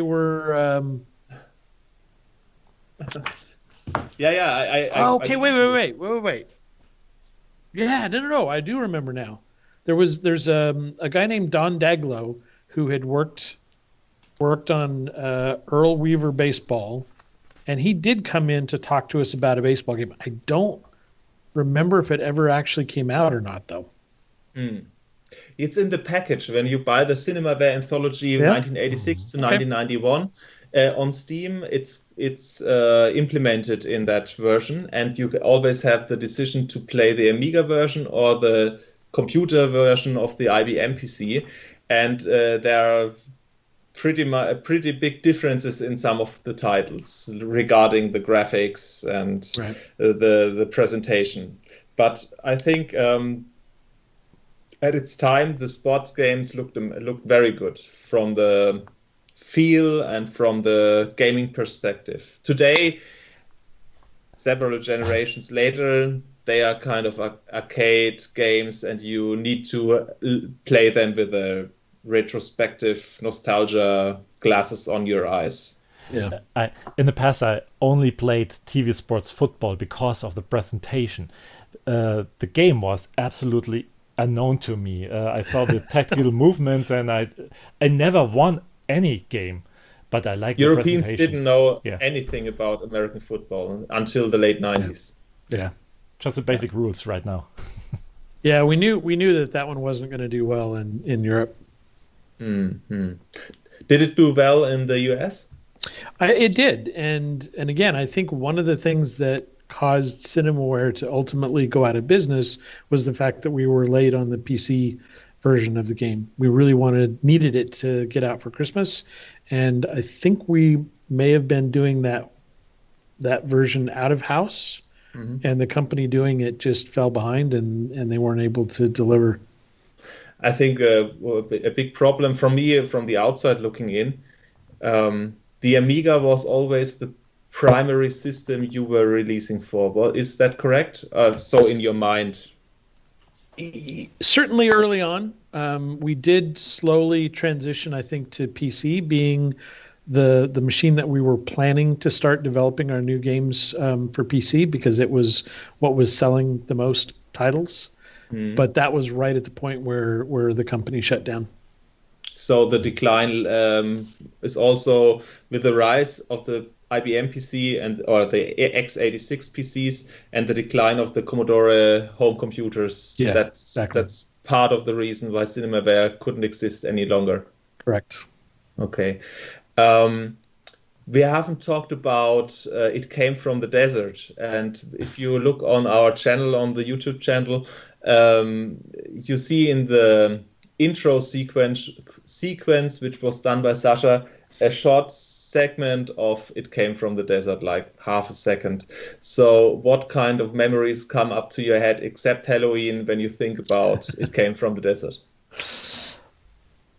It Came from the Desert was the one original Cinemaware title that I really didn't have anything to do with. Bob hired a man named David Reardon, who had worked at the film part of Lucasfilm Studios. And Dave came in with a Hollywood background and a lot of Hollywood contacts, and he really wanted to take a shot at doing his version of an interactive movie. And I consulted a little bit here and there, but that game was David's design, and I remember it fondly. I think a lot of people remember it as their favorite Cinemaware title, which always is a little bit of a knife in the gut since it was the one game that I didn't work on. But yeah, it was a great game. Yeah, it's a great game, but it's really hard, I think. I never get to the ending, near the ending. I have to admit. Yeah, it has a high time pressure factor. Yeah. We ran into this testing issue, which I didn't realize at the time, but we would send something to our testers and they would go, oh, it's too hard. And so we'd make it a little bit easier. And then they go, okay, now it's perfect. And they would keep playing it. And then they would come back and say, you know what, it's actually too easy. And so we would make it harder. And then they'd come back to us a month later and say, you know what, it's still too easy. And we'd make it a little, and then when we would finally ship it out, it was a lot of those games I think were a little bit too hard. I couldn't even finish a lot of our titles. Yeah, that might be an issue when you have hardcore fans as playtesters. There is also a variation called Antheads, which is based on It Came from the Desert, and I've read that it is 1 out of 8 storylines where the humans will become aliens or like zombies with ants. Antheads. I'm not familiar with that, I'm afraid. Okay, I see. It was kind of a mission disc or something, an add-on of It Came from the Desert. You can. But I don't know. I think it was a standalone too, an add-on or a standalone. I've read that it was a CD version of the original It Came from the Desert, and it has some add-on character for having some variations of the basic game. Yeah. I remember. Okay.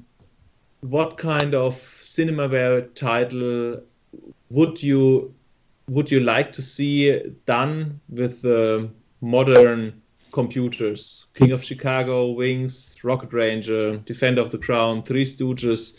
What kind of title, if you have to pick one, should have a revival? I guess the first one that comes to mind is Defender of the Crown. I know that when Cinemaware sort of made a comeback in around 2000, that they did do another version of Defender. I have to admit I haven't played it, so I can't speak on it. I did consult with the people that were restarting the company, especially a bit on Wings, and I did play a little bit of their Wings game, and it was good, I thought. Maybe missed some elements that made the original interesting. But yeah, again, I guess Defender is the first one that comes to mind. Okay, Defender of the Crown. I've played the 2005 version, and I think the problem was that it was an action-based gameplay with mediocre graphics, and it felt clunky. Yeah. That was the problem for a modern product, and I think on Wings Remastered they did a good job. All in all, it's solid. Yeah, I thought they did a good job as well. One thing that a lot of people don't realize is Defender of the Crown originally was a real-time strategy game, like the first probably real-time strategy game. That was always Kellen Beck's design. I was the one that made the call as the producer when we were probably a month away from shipping the game. I was just seeing a number of bugs happening because it was real time, and I just thought RJ Michael is not going to finish the code unless I simplify this somehow. So I made the painful decision to make it a turn-based game instead. In my opinion, it's a very good idea because the time pressure is difficult to handle for players back in those days, because normally you had the time to think about your decisions. I remember 10 years later when I was playing Command & Conquer for the first time, and I was feeling stressed because I always wanted to make my decision slowly, thoughtful, and playing it out the way with it, like you said before, with the football in your head. What happens now if I do this, and what happens when I do that? And I think for the strategy part of Defend of the Crown, you made a very good decision. Well, and it's the same. It's the same for Civilization. I've read that Civilization was a real-time strategy game before Sid Meier said, "Okay, it has to go in the round segment." So. He made the same decision 4 or 5 years later. All right. Good company there. Yeah, you're in good company. Sasha,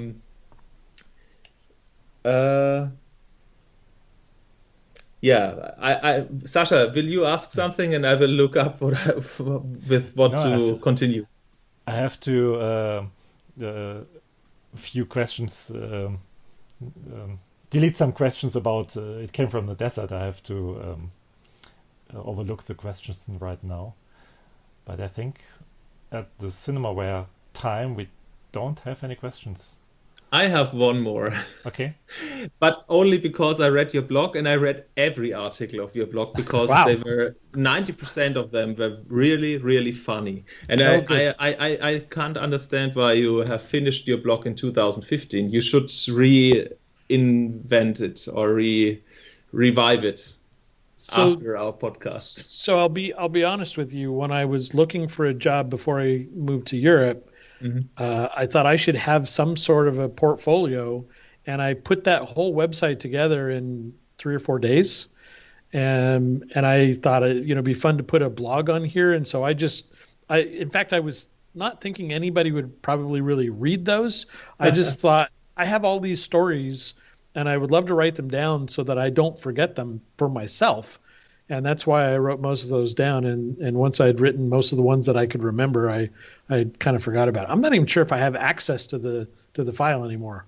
Oh, that's a mess because, or that's a pity because I was really entertained by your stories and Oh, the good. way you have written them down. So Thank it's you. easy to read and it's funny.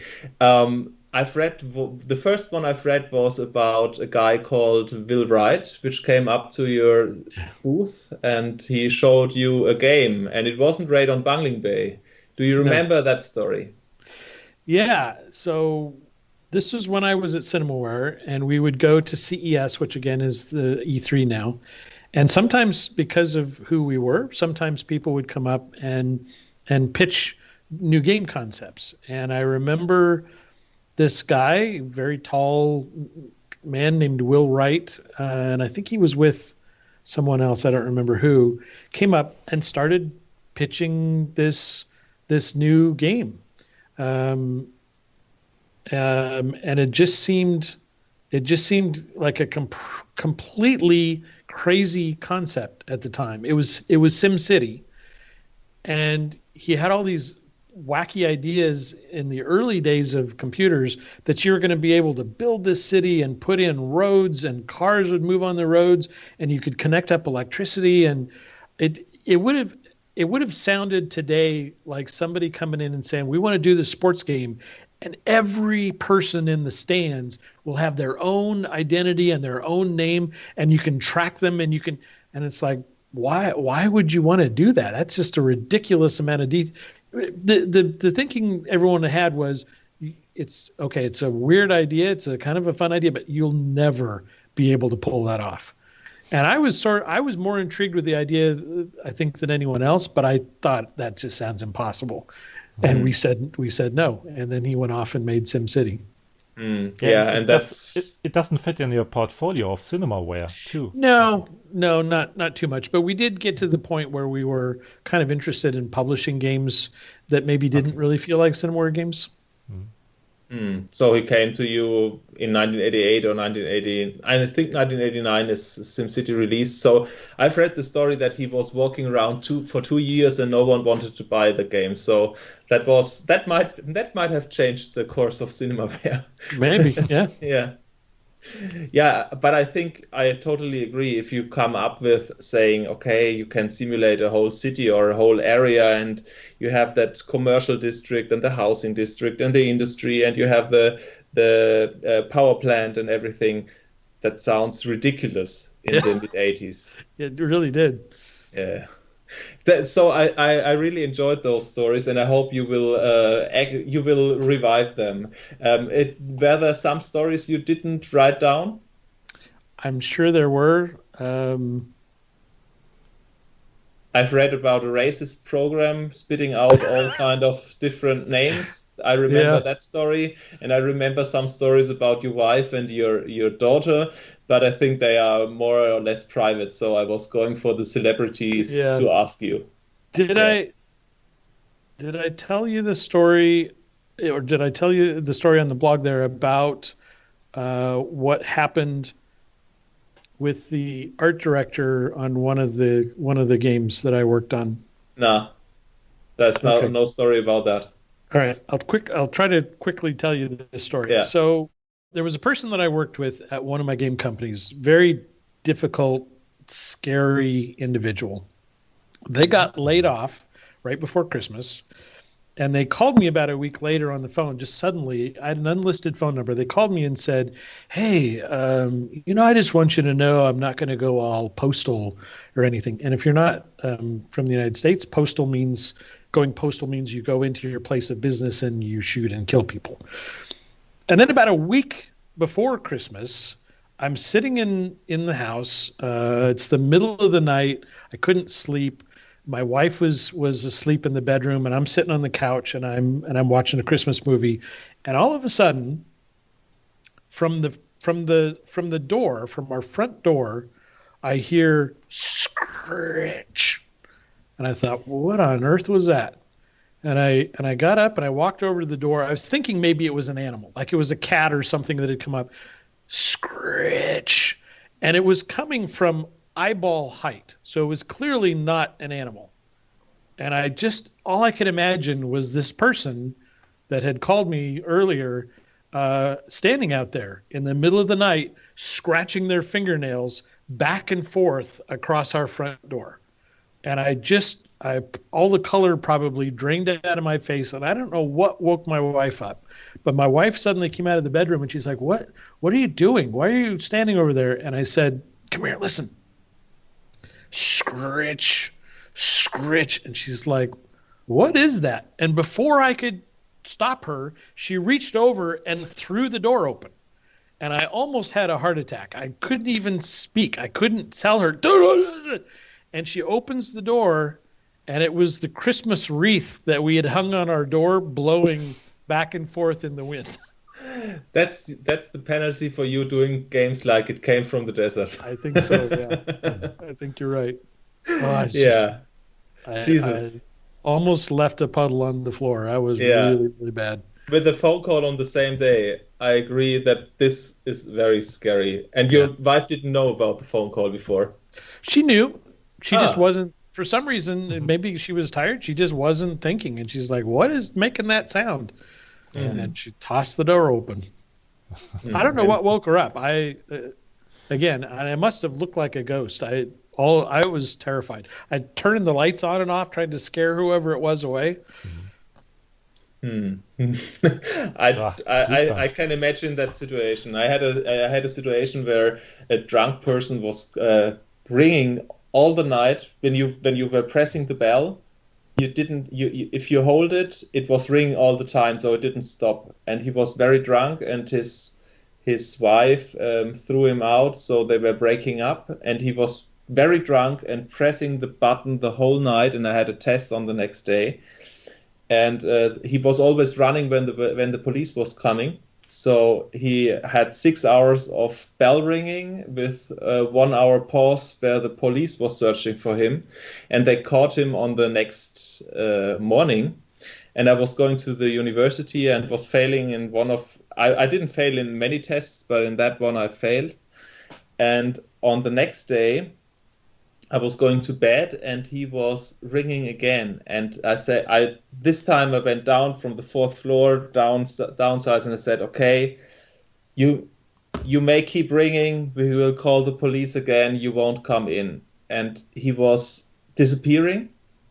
And if you knew my house, you could go through the cellar into the house without having a key. And I was like, it's 1:30, going back to the elevator, pressing the button. The elevator's from 1970 or something like this, very old. So he needed some time. And if you are quick, you could run through the house very quickly. And I was going into the elevator, going upstairs, and someone at 1:30 in the night without light on the main floor, I went out of the elevator and someone was touching my left hand, and I was really, really scared. And it was my neighbor, and said, did he ring did he ring the bell at your floor as well? And I said yes. And then we've called the police and they took him away. But that was really scary. And the point is that girl became my later girlfriend, but that's another story. So I had a shocking moment with people on my door back in the days when I was a twin. Yeah. That can be really it's scary. Halloween, I think, in 2 days, right? Yeah. Goosebump stories here.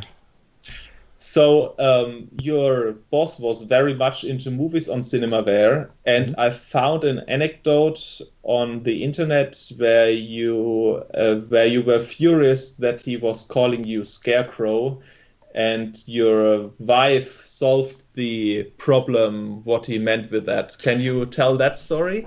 Yeah. So, in fact, I was thinking about mentioning I wanted to tell you a little bit about how Cinemaware finally shut down.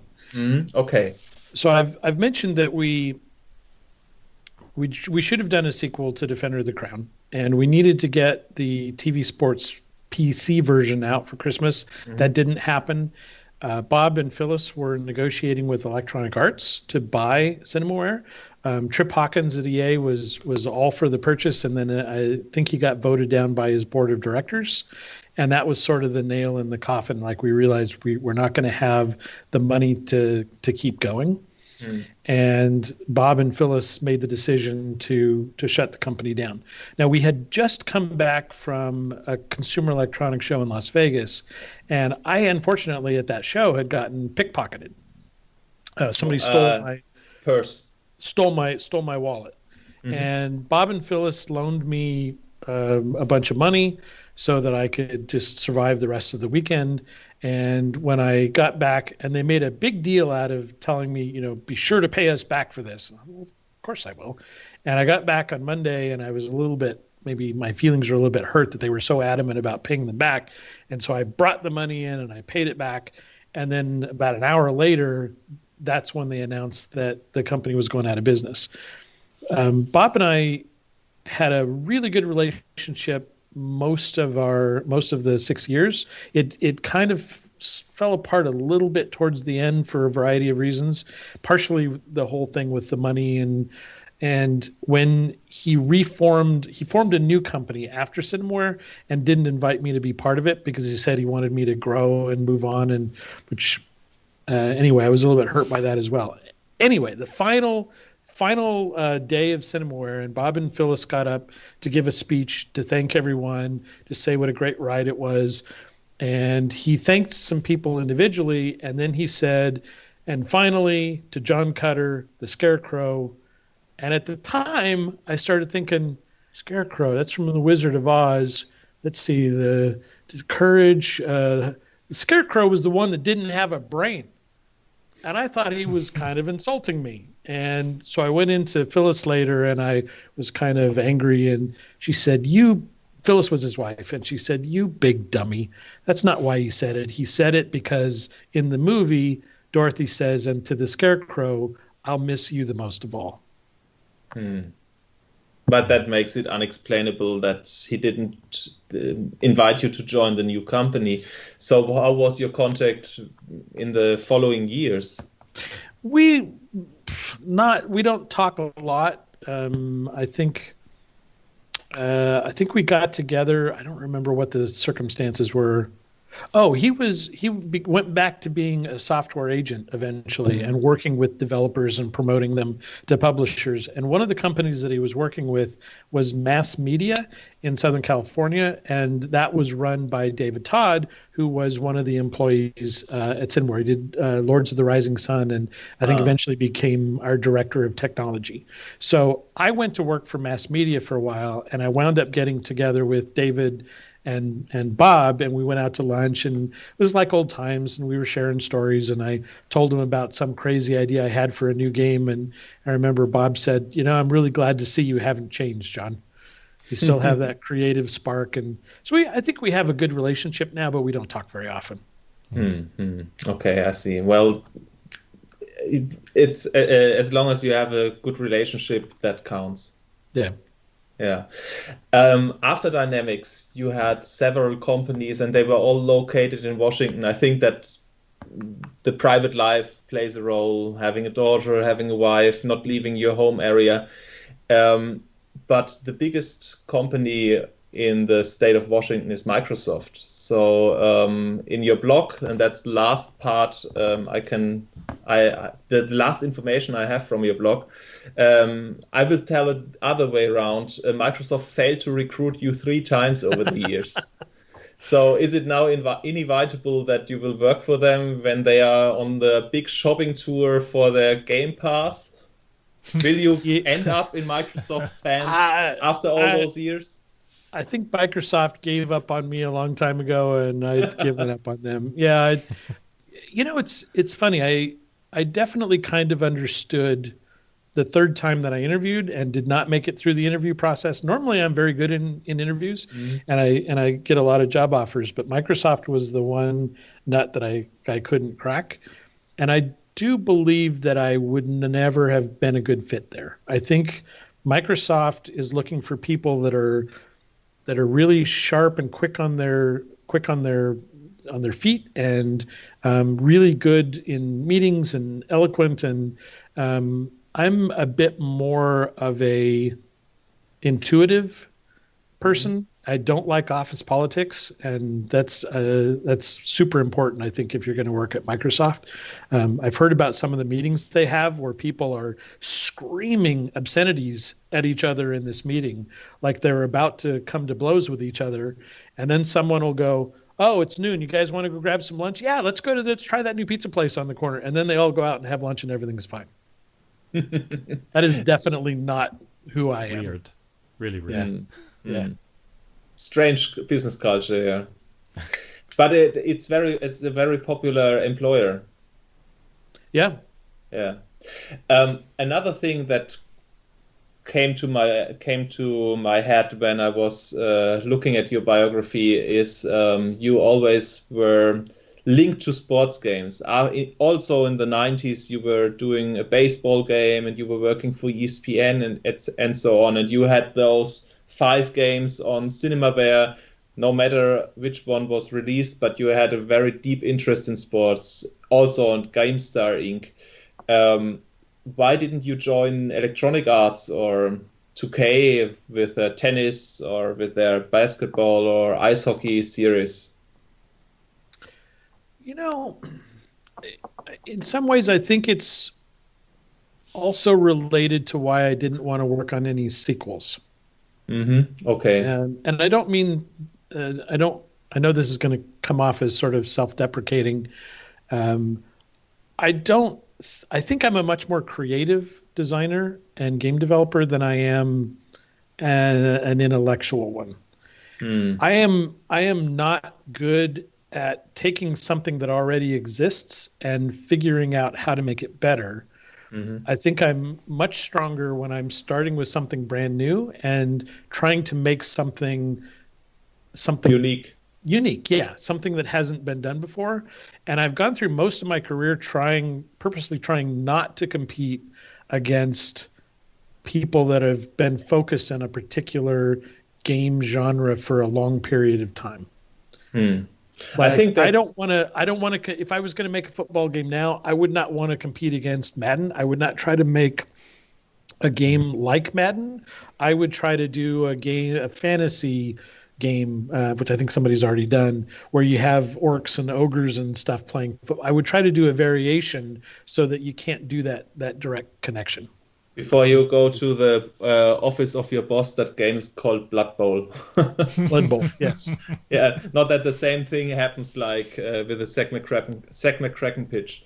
But the point I'm thinking about looking at the sports games, and I know that you had a link to that segment within your career.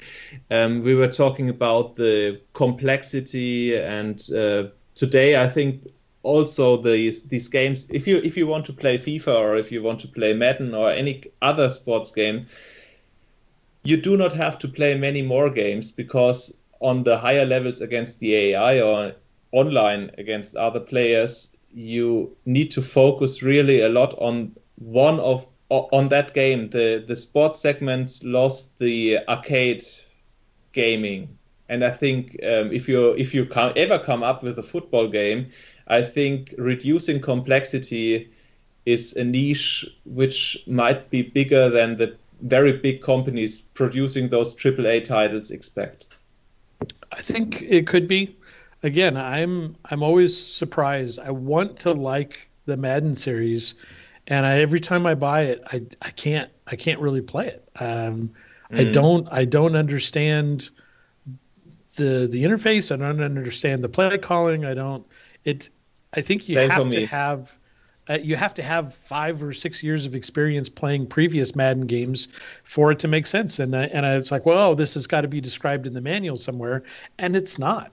No, it has changed. I must admit. I see it on ice hockey. I was always playing NHL from 1996 to 2004. That was the last one I've played on the computer, and then I had no PlayStation 2, and they released NHL 09 on their Origin client, Electronic Arts, and I bought that, and I could play it pretty well.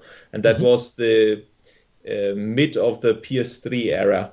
And I thought, oh, okay, by do they not publish their games on the Origin platform for the computer? I need a PS4 someday. And I bought NHL 12 or 13 on the PS3, and then I bought 15 and 17 and 19 or 20. And I can't play that series anymore. I'm really experienced over the years playing that game, and I know how to score a goal, and I know about the strategies and the rules. But they have, when you are looking on a gamepad and you have those analog sticks, I think it's really, really difficult to handle it with your skill. And that's the same with Madden. You have a game that a play called, and you have 2 seconds, and you really need to know which button to press, and there are 10 buttons, and you have 2 or 3 seconds to handle it with those analog sticks. That's too much for me. Yeah. And gamers get older. Well, yeah, I want to say it's your age, Dominic.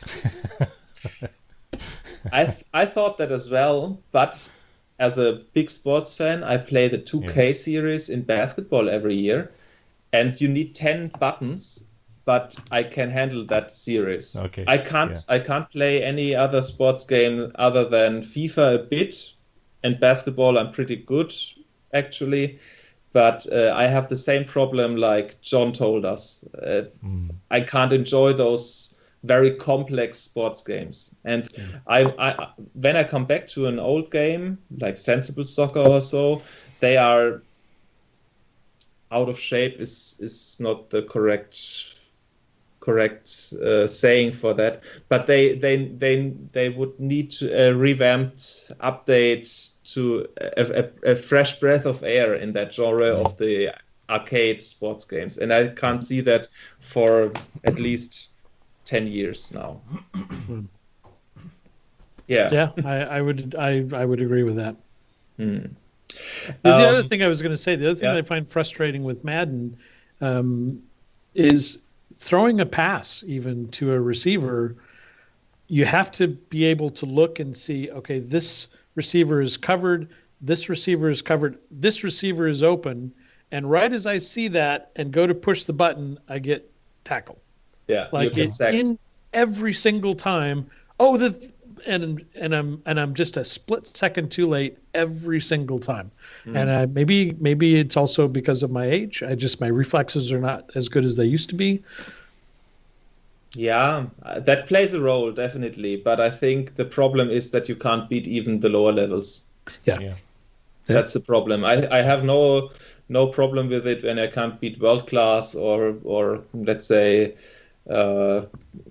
legend or something like this. But when I can't beat amateur, amateur I can beat, but let's say I can't beat pro, that feels a bit so difficult. I don't know if you remember, but 2K also used to have a football game. And I remember that. I liked the 2K football game much better than Madden. And then the NFL decided that splitting the license between two companies wasn't as profitable. And so they said, 2K, you can't have the license anymore. We're just going to give it to EA for Madden. And I stopped buying. I got so angry about that, I stopped buying the Madden games altogether. So that happened to some of the licensing in the soccer cases as well, with FIFA and Pro Evolution Soccer and so on. I enjoyed playing NFL Blitz. I don't know if you remember that series. That's from the late 90s. I didn't play it. I don't know why. I think I probably would have enjoyed it, but I didn't really play that one. But coming back to your career, you were saying in the pre-talk that you were working for close to 10 years for Big Fish, developing online, mobile, and free-to-play titles. And you had your best-selling title, because you were listing it on your homepage, with Fairware Solitaire, and it has outsold every title you did before. How did that feel? So I joined Big Fish Games. I don't remember what the year was. 2006. Okay, I joined Big Fish Games in 2006. And I had just kind of come back to I discovered the casual space. I had been doing a little bit of consoles, mostly PC games, but they were getting very big, very complex. And I feel like from a game design standpoint, the designers were like, for the games that I was enjoying, like Call of Duty and things like that, the designers were just kind of designing reality. They didn't have the creative license to do the kinds of creative things that I enjoyed doing. And then I realized that casual games were starting to make an impact. And it sort of felt like going back to the early days of Cinemaware, where you could come in, there were no existing genres, and you could just have a creative, fun idea and make it. So I joined Big Fish Games. They had me initially just working with this online game community, a little bit like the Pogo.com website that EA runs. And I just made these simple little games, single-player games that had a chat feature built in, and you could earn tokens, and that sort of became like your gamer score. And the very first game that I designed, because of my love of sports, and I played golf in college on the team, I designed Fairway Solitaire. And I do remember when I realized, because there is a golf solitaire game, it's just a standard game, but it always uses the same layout of the cards. And I thought, if we're going to do golf solitaire, we could have a different feel, a different layout of the cards for every single hole in the golf course. And I remember getting so excited about that. I could sort of picture, I can imagine when this game becomes huge, like looking back on it. Do you remember 10 years ago when we did Fairway Solitaire? And remember that? And I actually could picture that. I was so excited about the potential for that game. And it did really well in the online version. Then we did a PC version. Then we did a mobile kind of freemium version. And then I converted the freemium version to free-to-play. And I think it's made $30 million or something for Big Fish over the years. So, and was it the first game, like in the case of Defender of the Crown, you have designed for the company? That one was the very first game that I did and was the most successful. So I should not say that out loud, because companies are going to go, hey, John, why don't you come in and do one game for us? Yeah. That shouldn't be the case. I made a number of, though, very successful and even more successful community games, but none of them had the legs and went on to be mobile and download games. Fairway was really the only one that did that. Yeah, I saw it. It was on the start side of your homepage, on the landing page of your homepage. Yeah. And I didn't know the game before, but you had the perfect timing with 2006, the upcoming iPhone and the explosion of the Play Store, iTunes, and etc. And I think you made a good decision going to the mobile market in that time, and your experience about the bringing down the game design to a reduced point, which allows you to have fun and motivation, was a good decision, because you could do those games with one or two persons instead of, you talked about Call of Duty, a team of a few hundreds. Yes, exactly. And I prefer to work in a smaller team like that. I was going to say, what is something that's kind of funny about Fairway Solitaire is one of the design decisions that I made for that game is I thought, since this is a game about golf, when you tap on the cards, I want to have the card spin really quickly so that the rectangular card almost looks round like a golf ball. And when you hit a golf ball, it always has a lot of spin.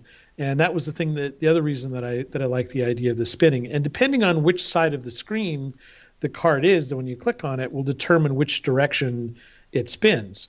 And so the card actually kind of arcs up in the air while it's spinning and then drops down to the foundation at the bottom of the screen. And I did that because it was supposed to simulate golf, although it didn't feel so much like that when you played, but it was still a nice little bit of polish. Yeah, you click on but the card, you brought the link. You linked it to the gaming theme. Yeah, but ultimately I think it was successful because we had a great sound effect of a golf club hitting a ball. It's a very satisfying whack, and then the card would fly up in the air with gravity and then drop down while it was spinning, and then boom, and it would land at the bottom. And what's so funny about that is the game was successful enough that it inspired more card games from other companies. And almost all of the card games that are coming out now have the card flying up in the air, spinning, and landing on the bottom, just because it feels good. Yeah, so and that's kind of expected now. And if you are playing some ultimate team modes in the sports games, they present the cards very, very intensively for having your brain thinking it's a, was heißt denn Belohnung? Reward. Yeah. So it was the second biggest sound effect after the John Wayne battle for Rocket Ranger. Yeah. Exactly. Yeah, I see. One of the things that I've learned about game design is the importance of feedback. And the feedback can be visuals, it can be sound effects, it can be a visual effect like the card spinning. It just makes things, what I learned is there's a direct correlation between the perceived enjoyment of an interaction in your game and the quality of the feedback. Yeah, that's in every game the case. If you want to know as a user what went wrong, what went right, and you in a strategic game or in a business game, you want to have a good overview. So if you have a lack of information on the side of the user, you have a problem to understand the game, how it's working, and you do not have to give the user a complete perfect way to do it without any effort, but you need to understand why you have failed or why something went well. And you can make something more enjoyable by having better feedback. Yeah. And it's funny, whenever I've given this speech before to game designers, and I always use a couple of examples from Cinemaware. I talk about the fist fighting game. We didn't change anything else about the fist fighting game in Rocket Ranger except that sound effect. And it was just more satisfying when you would punch the enemy in the face and it would go schmack and it would make that sound. It just made it more fun. And the other example was with I mentioned the game SDI, Strategic Defense Initiative. When we were working on that game, the graphics were being done by some programmers that could kind of draw, as I mentioned earlier. The graphics were not very good, and we were seeing the graphics that Jim Sachs was doing for Defender, and I just thought, we cannot release SDI with these horrible graphics after we've released Defender of the Crown with great graphics. So we used some of our in-house artists to redo all of the graphics in the game. And about 3 weeks later, we got a new version from this Sculptured was in Salt Lake, and we were in Southern California. We got a new version in, and I played it, and the spaceship battle where you're flying after these enemy ships and you're shooting your lasers and destroying them was so much more fun. And I called the producer and I said, Peter, you did a great job putting the new graphics in. They look great. But it's so much, I love the changes you made to the gameplay. It's so much more fun. He said, we didn't change anything in the gameplay. And I said, no, but you did. It's more fun. He said, we didn't have time to do anything except put the new graphics in. And I realized that before, when you would shoot at an enemy ship and hit it, it would turn into like this 4-frame, just random blobs of pixels sort of going chink, chink, chink, and then they would disappear. And all of a sudden, it was an actual explosion with parts of the ship kind of flying off. And it was like 8 or 10 frames of this explosion, dissipating. And it was just more satisfying. It made, just having better graphics made the gameplay more fun. I can absolutely understand that. I've read about SDI, but I must admit I haven't played it. I watched a YouTube video, and I was in the game when I was doing the research for that interview, but I didn't play it really. But I've read that there was a pilot with a kiss on his cheek. It's at the time that is it part so of the scandalous. Dental of distress? No, it was a joke. It seemed so scandalous at the time, and now it just seems so pale. But what happened was we like to have, because of Defender, we liked to have kind of a damsel in distress, and you come in as the dashing hero and you rescue her. And in both Defender and SDI, the characters would kind of come together and kiss or embrace. And the next scene in SDI, after that scene happens, is you are in your spaceship getting ready to take off. And as a joke, the artists changed the character's face, your face. They gave him a cigarette and they put lipstick marks on his face, just so he looked like he had just, had a wild night with his woman, and a little bit of a dazed look on his face. And I almost didn't see that until it was too late, and they forgot it was in there as well. And of course, in retrospect, it doesn't seem like that big a deal. But at the time, I was just horrified that almost shipped that way. Yeah, that's a really funny story, because no one would care about that today. Yeah. It would have been funny. Yeah, it would be. Yeah. It's like an Easter egg. I think the last scene in Defender of the Crown would be more scandalous than this. I don't know, in the retrospective.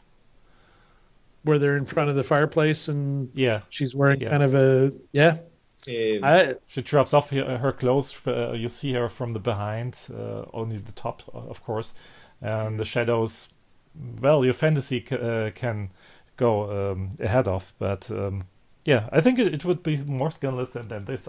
But I understand your concerns. Yeah, and maybe it wasn't scandalous. Maybe I was reacting to the fact that it was kind of a serious game, and it just looked like such a goofy picture. Yeah, I just remember being horrified that we almost shipped with it. And the second thing is, we Europeans aren't such. We've got our problems with brutality and violence, and less with sex than in the US for some parts of the US. Yeah. In the pre-talk, you were telling me, sorry. So you were working for a big fish for 10 years, and if you are having a bad tongue, maybe some people say, you're now working in the casual gaming sector, and it has a negative resonance among traditional gamers. So what did some of your old fellows say about the decision going into a new segment of designing games? It was never really an issue. I know and it's certainly not an issue now. I think everybody sort of understands. Not today, but free to play. But at the time, I don't remember anyone being shocked or surprised by it. And anybody that maybe questioned, why are you going into casual? I just said, it's like the old days of Cinemaware, where we felt like we could make whatever kind of game we wanted to make. And everyone understood that was sort of a part of my personality, and it probably made perfect sense to them. Mm-hmm.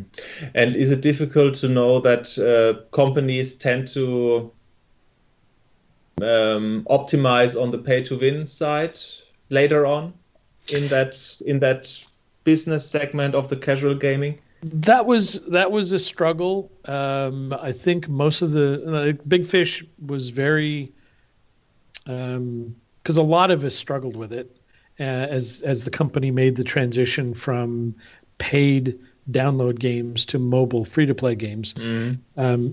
But they did a good job of trying to convince us that we're not doing anything unethical, that we're only going to make money with our games if people like the games that we're making.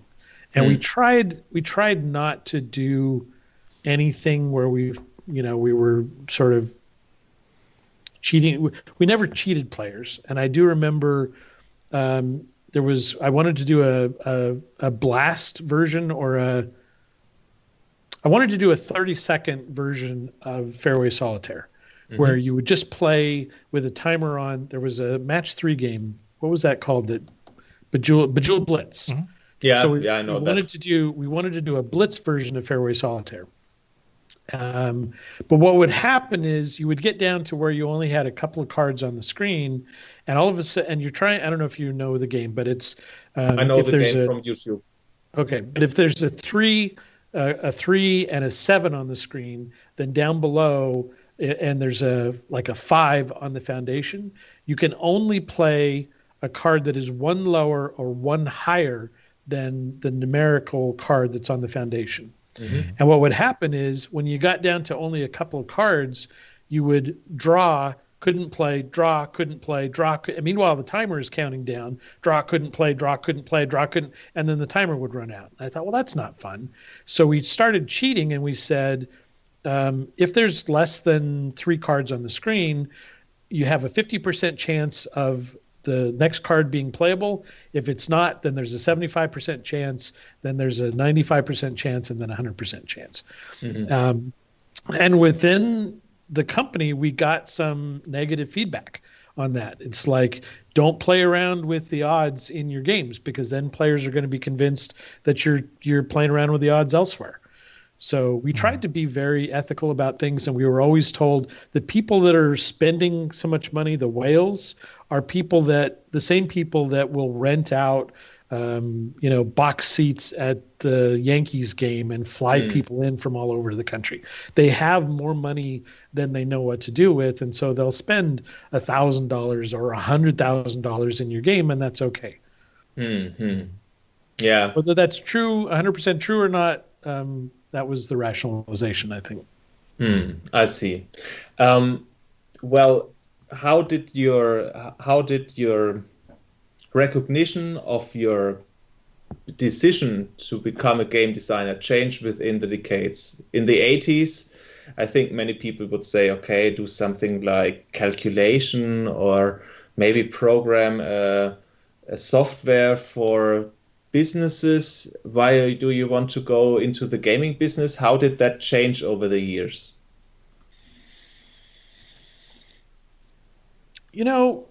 I'm one of those people that has lots of interests. I get very passionate about robotics, personal robotics for a while. I got very passionate about radio-controlled cars and airplanes and gliders for a while. The one thing that I have never lost my passion for is playing games, but more making games. It's the one thing that has stayed consistent. And another one of my hobbies was magic, doing magic tricks. And when I was in college, I worked at a company that sold magic tricks and costumes and gag gifts. And so I would learn the new tricks that came in, and then I could demonstrate them and then sell them to people. And I found that there were 2 types of people. There were people that were interested in how the trick worked. And so when they would buy the trick and you would show them, oh, here's the actual trick of how this works, they would be disappointed because they thought, they thought it was real magic, or at least like, oh, if more complex. Yeah, if you push this button down, then the stick automatically changes color. And it's like, no, it's sleight of hand. You have to do a little manipulation to convince people that it's changing color.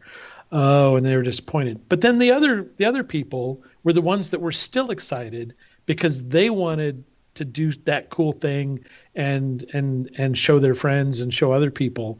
And game designers have to be that way, or at least the best game designers are the ones that don't get into it entirely because they love playing games, but because they love making games and they love entertaining people. I see.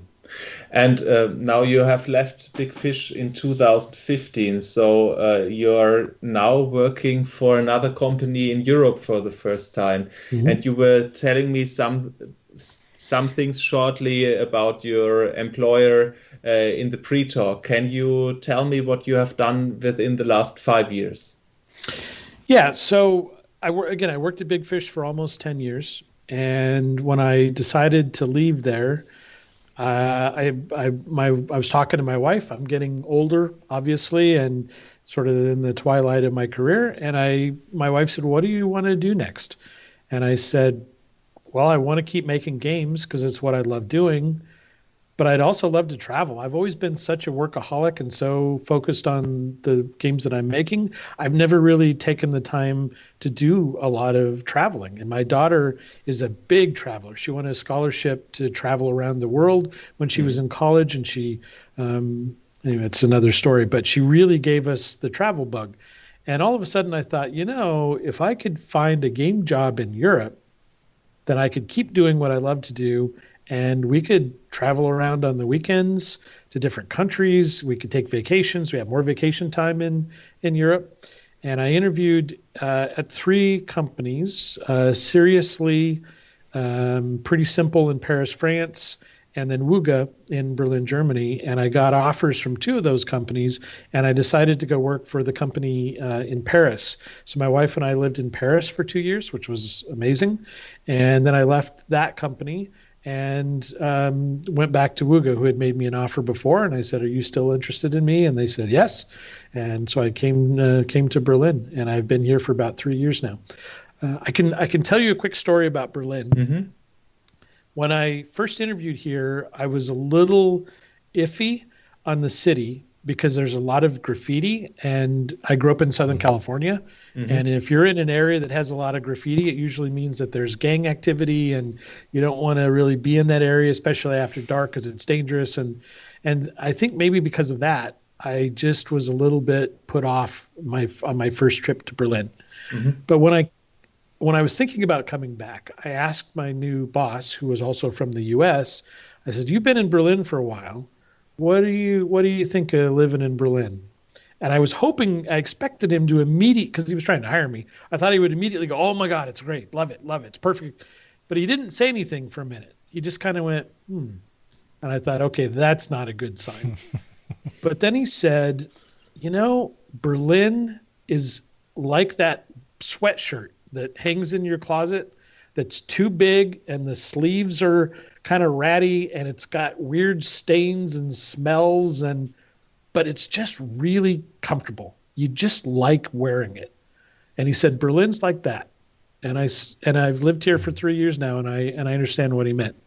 It's not a perfect city, but it's just comfortable. I feel safe here. My wife and I really, really enjoy Berlin. Yeah, Germany is a safe country in common, and I think personally I would choose 100 cities before Berlin living in Germany, but I'll have to say that it's a great place to be in for a few weeks, months, or maybe years. What kind of locations did you visit already in Europe, or maybe even in Germany? Well, actually, when we moved to Germany, I got very busy. I was hired initially as a principal game designer. Mm-hmm. And after about 6 months, they said, we have a head of art. We have a head of engineering. We don't have a head of game design. Would you be interested in doing that? And I said, yeah, I'll give that a try. And so that's what I've been doing. But I was very busy, and we didn't do a lot of traveling last summer. So my wife and I promised each other that this summer we were going to get out and we were going to travel, and we had all these plans, and we've sat in the apartment since March. That's a mess. Yeah. For all the people listening to us, we record that while the second Corona wave is rolling over Europe in late October 2020. Yeah. Yeah. What kind of places do you want to visit? We would love to visit Spain. We want to see a lot more of Germany. We haven't been really anywhere in Germany yet. We want to see the Black Forest. We want to go to Munich. There's a number of cities that I would love to visit here. Hamburg, yes. Castles and some things that we'd love to see. Portugal, Amsterdam. I was invited. Vienna? I feel, that one has not been on our list, to be honest. But you should set it on the list. It's a nice town, okay. A nice city, yeah. Prague. I was going to say Prague is another place we've been hearing about. Lovely. And then I was going to also tell you that about I think 3 years ago, so shortly after I got to Berlin, I was interviewed by someone from Pixel magazine. Mm-hmm. And later that year, he invited my wife and I, was going to pay for our trip to Warsaw for a big pixel gaming retro thing that they were doing there. And I told him that I had plans for the dates, but I said, please invite me next year. He invited me again the following year, and I told him yes. And then we got purchased by an Israeli company called Playtika, and they invited the entire company to Ibiza, Spain, to a giant party. And I thought, I need to go to that and meet the people from Playtika. And so I had to tell him no, but I promised him that if he invited me again, I would go. And then Corona hit, and so it got pushed back. And then he said, okay, well, we've pushed it to November. And I said, I don't feel comfortable right now, but please invite me again. So I've turned them down 3 times. Yeah. I feel bad about that, but I also would like to see Warsaw. So that I haven't been there. I do not know too much about the city except the history of the World War II when they destroyed Warsaw completely, the Wehrmacht. Yeah. But they're really, I've heard that it's a lovely capital in Poland. And for example, other cities like Rome or London you haven't mentioned, or Stockholm if you are into Sweden, for example. So for an American, I think the distances are not that far. No. But if you want to do a small travel around Germany, there are a lot of spots where you can easily spend months having unique experiences of tourism. Yeah, you were talking about the distances, and I remember when I started working in Paris, the very first day that I was there, someone was asking an artist on the team, what'd you do this weekend? And he said, oh, we went to London. And I laughed out loud because I thought he was kidding. Like, you don't go to London for the weekend. And then I realized, oh, yeah, well, if you live in Paris, you can take the train, and it's probably people do that all the time. It just sounded so ludicrous when he said it to me. Yeah, you were relocated. If traveling in your country means if you're not living on the coastal sides, more in the inside states, there are hundreds of kilometers to a metropole. Yeah, just driving from California, like from like Santa Barbara down to San Diego is a 2-day trip. And it's one state. Yeah, by car. California is close to triple size of the German area. Yeah, I've learned that in school. That's crazy.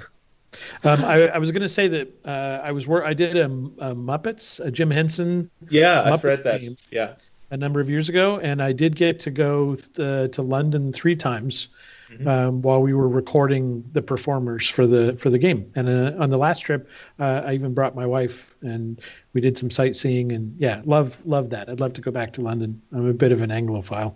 Yeah, and it's quite a long time because you were working on the Muppets 96, 97 or something like this. I've read it in your biography. Otherwise, I wouldn't know about that game.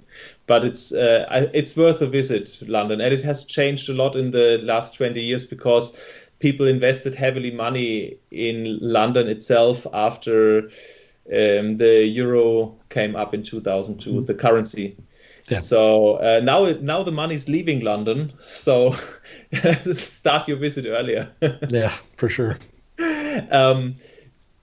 Your wife plays a big role in your decisions. So is she giving you advices about gaming decisions, or is she some kind of a consultant for certain aspects of games or career decisions, like you mentioned first, Cinemaware?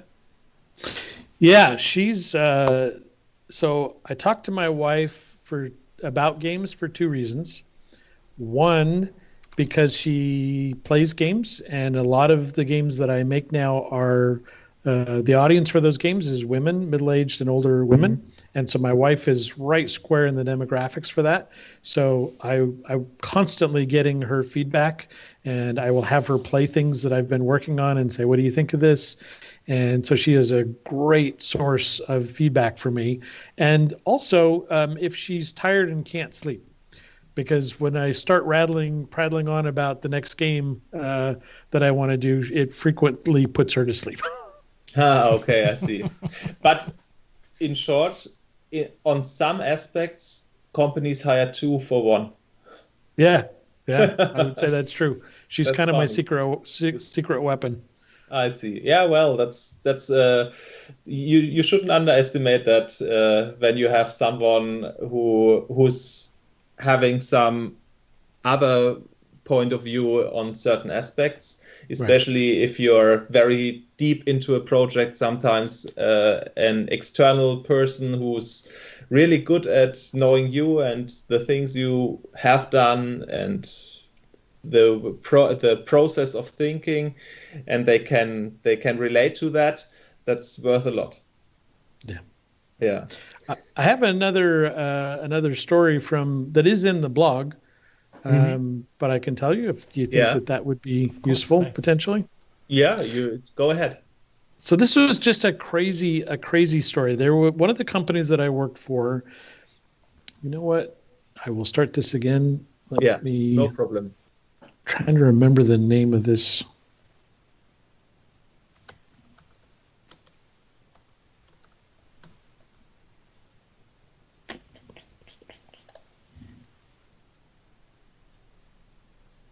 Almost there. Okay. So there was another story that I can tell you. I used to work for a company called Amaze Entertainment. The funny beginning of this story is that I had tried to start my own game company. I was working on a prototype for a game that I wanted to use that as a starting point. It was kind of loosely based on Magic the Gathering, only with characters. So it was a collectible character game where you would collect almost these characters like chess pieces, and they all had different crazy abilities, and you sort of would wind up playing a similar game to chess, or there was an old game called Archon. Anyway. I love that one. Yeah, loved it too. So I brought this game to Amaze Entertainment because they were just a couple of miles from my house. And I brought the game and I pitched it. It was the first pitch that I made. I'd been working on it for a year. I had a business partner that wasn't really doing too much. And they said, well, we're not really interested in this, but how would you like a job? And I was almost out of money from trying to start my own business. And I said, can you offer me more than that you're out? And he said, no.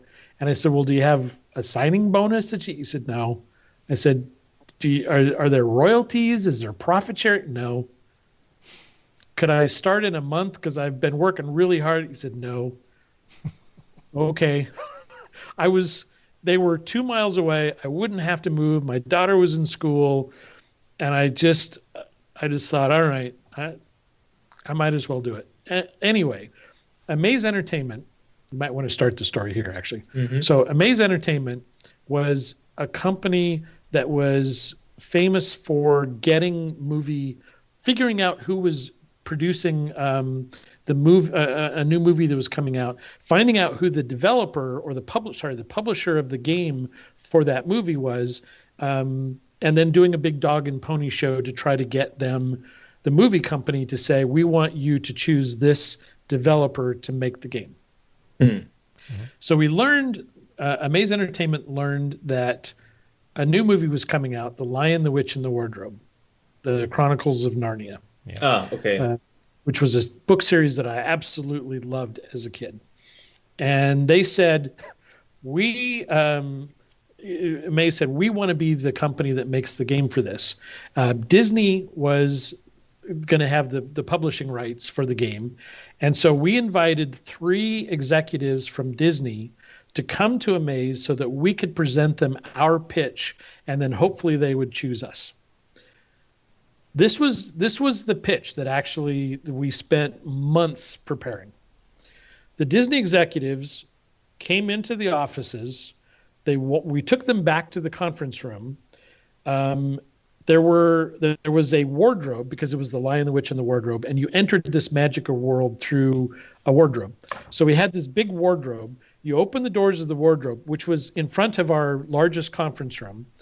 You then had some fur coats, because that was also in the story. You'd push past the fur coats. We brought in some live pine trees, because suddenly you're in this snowy world. And the pine trees had fake snow all over them. So you push past the pine trees, and you're suddenly standing in this room where every single wall had been painted by our artists with brick texture. So it looked like you were inside of this stone, like a throne room. There was a beautiful tablecloth with like pewter and silver chalices, big bowls of fruit, big piles of, a giant chicken or a turkey, so people could help themselves. And we put a trough of dry ice on the ceiling, and as soon as they came into the room, the dry ice came down. We projected a 3D Aslan the Lion, who then welcomed these guests to our presentation. Welcome, sons and daughters of wherever.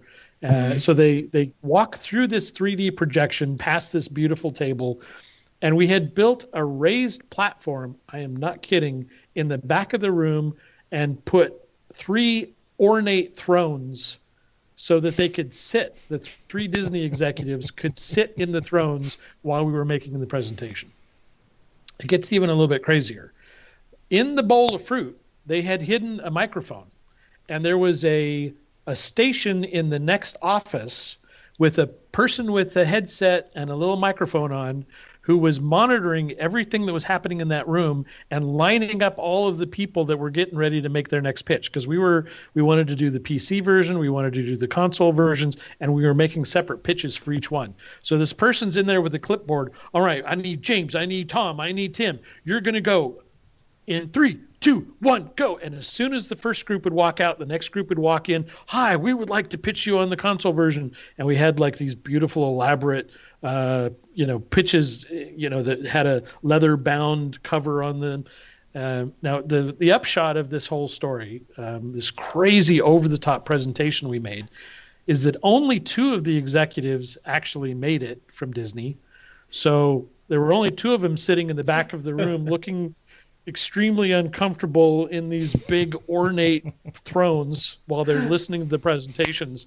And what we didn't find out until later is that they had already picked another developer. And you wanted really badly. Yes. Yeah. Oh, man. Could you tell? That's a great story. And when did it happen? In which year? Let's see. I was at Amaze from 2001 to 2003. So somewhere 2002. Around the around the movie time of the Chronicles of Narnia as well. Exactly. Yeah. I see. Yeah, the release of the game was 2005, and it was made from Traveler's Tales, who made the Lego games. Yep. Yeah, sometimes it doesn't work out. Yeah. That's really bad luck, because you couldn't do much more over the top presentation than the one you have. We had people in costumes. We had kids in costumes who were representing the characters. It was. We spent thousands of dollars. Do you remember a failed pitch where you said, "Oh, I didn't believe they will choose us now"? And you had the contract afterwards. When you pitch your idea, let's say for example to a studio, and they say, okay, we are going to do this and this and this, and then there's only comedy elements within the presentation, within the pitch, everything goes wrong, and you say, okay, you can tick the box, they do not call us, and they did. Do you have a story like that? That probably happened. All I remember are the failures, the ones that I was so excited. I knew they were going to love this pitch, and for whatever reason, they turned it down. Those are the ones I remember. Okay. I will ask 2 more questions, and then I think we're going to end the interview. Is that okay for you, John? Absolutely, sure. Yeah. Cinemaware was ahead of its time, and it failed because of many reasons you have already told us.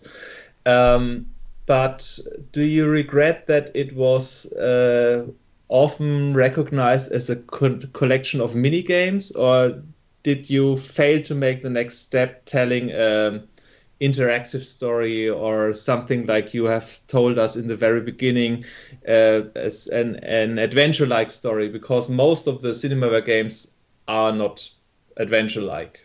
Do you think that might have given the Cinemaware titles a revitalization in the early 90s? If your company would have existed further on? I think that would have made sense to do something like that. I remember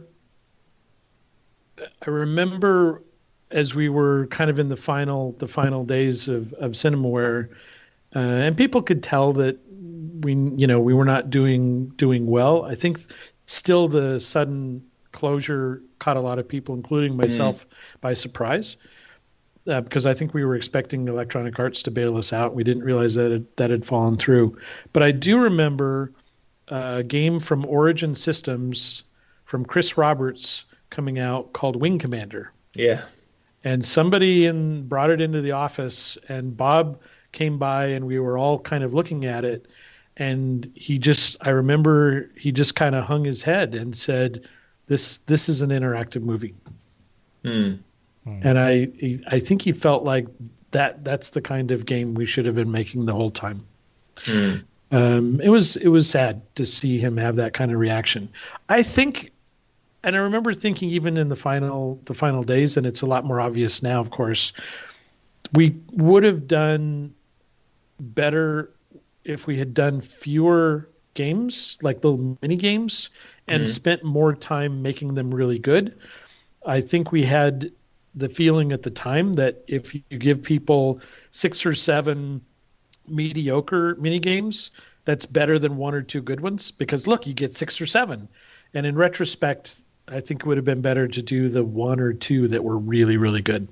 That's the same with Pirates of Sid Meier, where you have the ship shooting and the fighting with the swords. And I think that's the basic element which you can replay even today.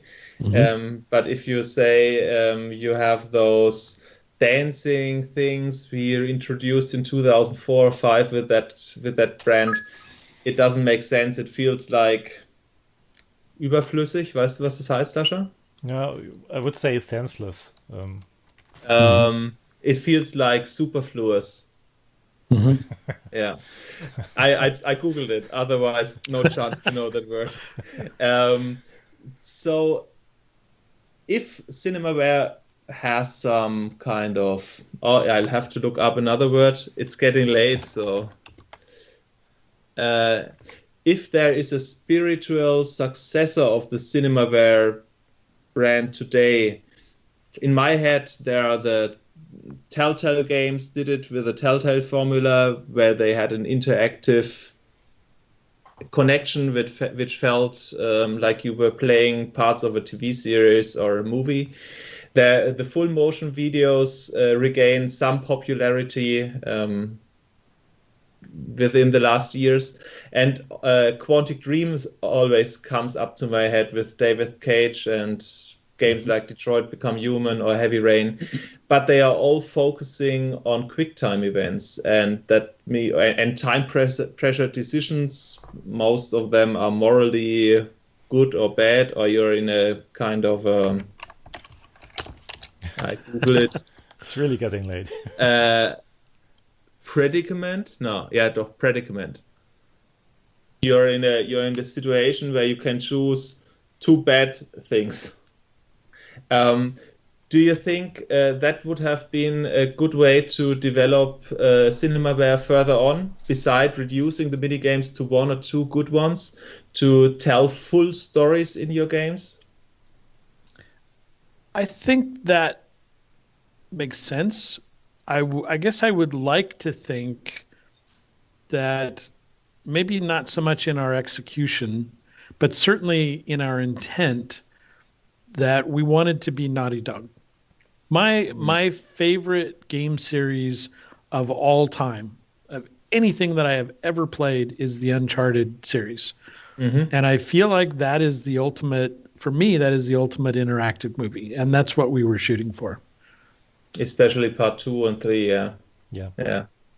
I agree. That's a part, but it's more action based. So I always miss when I play some of those very, like an interactive movie, Telltale Games, Quantic Dreams, or a full motion video that's in a pure form, that you have no kind of you make decisions and you press buttons, but you do not have any kind of mini games like you had in Cinemaware ages. And I do not understand why companies are not believing in integrating some game mechanics, in integrating some mini game mechanics within their games to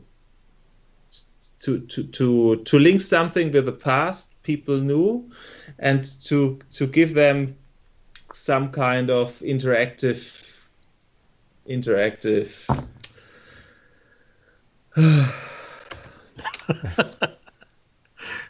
action plot. Sorry. Yeah. That's all right. Yeah, that's my opinion, or that's my feeling. I'm always missing some parts of the 80s. Like, you have a lot of nostalgia in you, but looking back, the games which are plot based, they are like, you say Naughty Dog's games, they are like an action movie, or they are just watching a movie, pressing some buttons. And I think there's no in between anymore. And I sometimes miss that some games do not have those mini game aspects anymore. Yeah, that's just a comment. You do not have to comment it. Well, but it's an interesting comment, and I as you were talking, and as we were talking about Naughty Dog, I thought, why didn't Cinemaware try to do something that was more actiony? And of course, the obvious answer is that we didn't have 3D back then. Yeah, we could have done like a side-scrolling or a top-down 2D character, but that wouldn't have been very cinematic. So I think we preferred to have larger characters with their shadows on the wall having a sword fight. So I think we did mini games because we had to, not necessarily because it was a good idea. Yeah, that's a philosophic direction you pick, and you go for it. Looking back on 37 years of your gaming career, do you think Cinemaware was one of the best times in that span? Yeah, absolutely.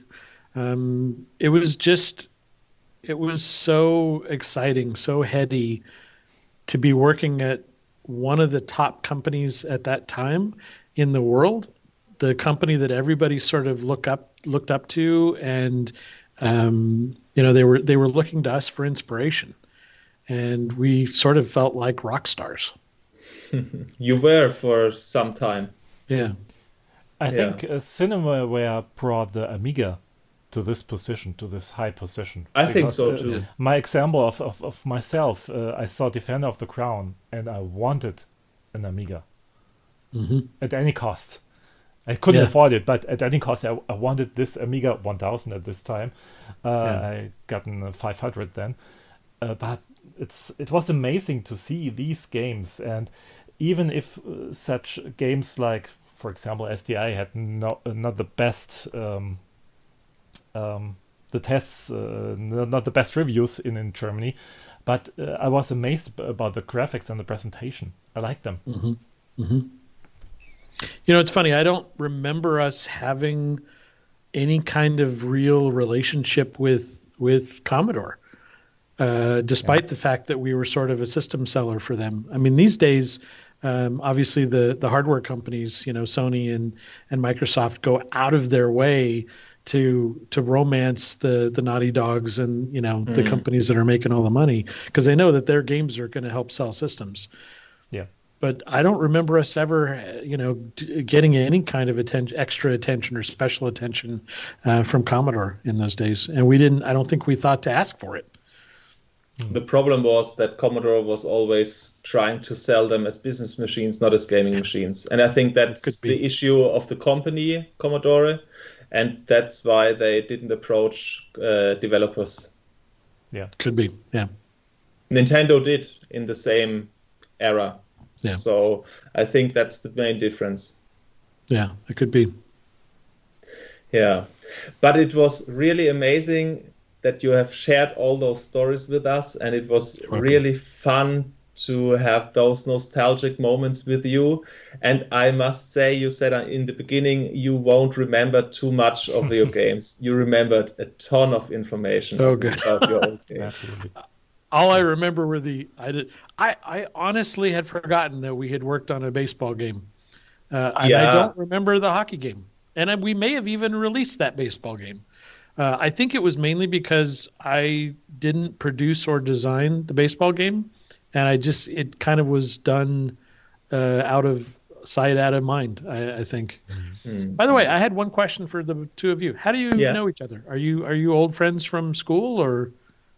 Well, no.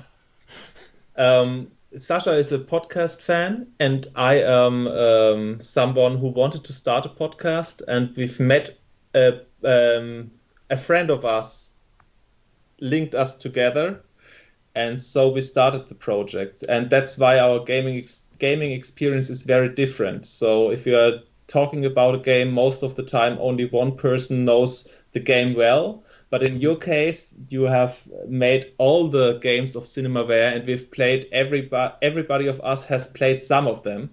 Mm-hmm. So you were, for both of us, the easiest one to interview, because most of the time only one of us knows the game more or less. Right. Yeah.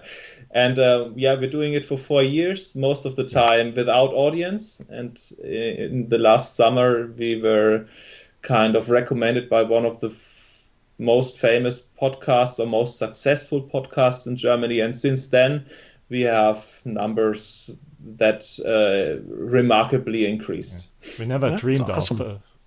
We just did it for us, and the interest of the technical things about to make a podcast, to make YouTube videos, and of course talking about old games, to be in this nostalgic feelings. And since last summer we did some downloads. That's the best case in 2020 for us. Before we go, I have one more nostalgic memory. Yeah, that I want to share. It doesn't have anything to do with Cinemaware. There was you remember the Command and Conquer games by any chance? Yeah. I want to say that this was a commercial for Command and Conquer that I'm not sure I even saw it. It's possible somebody just told me about it. But it was a commander on the battlefield, and there's tanks rolling in, and there's infantry guys coming in, and there's this huge battle, and this military commander is barking orders to all of the different troops and the units. And then all of a sudden, he turns around and he sort of looks at the camera, and he goes, "What do I do now?" And the camera pulls back, and you see this kid who looks like he's in a dorm room in college. It's pitch black, so it looks like it's the middle of the night. He's got 2 giant empty, Coke bottles in the corner, a couple of pizza boxes stacked up, and he's just sitting there, and he's absolutely engrossed. And I heard about that commercial, and I thought, that is what my favorite gaming memories are. Is middle of the night, you've completely lost track of the time. You're so absorbed in this game. You're drinking Diet Coke and eating pizza and just having a ball. That's what I love about, one of the things I love about games.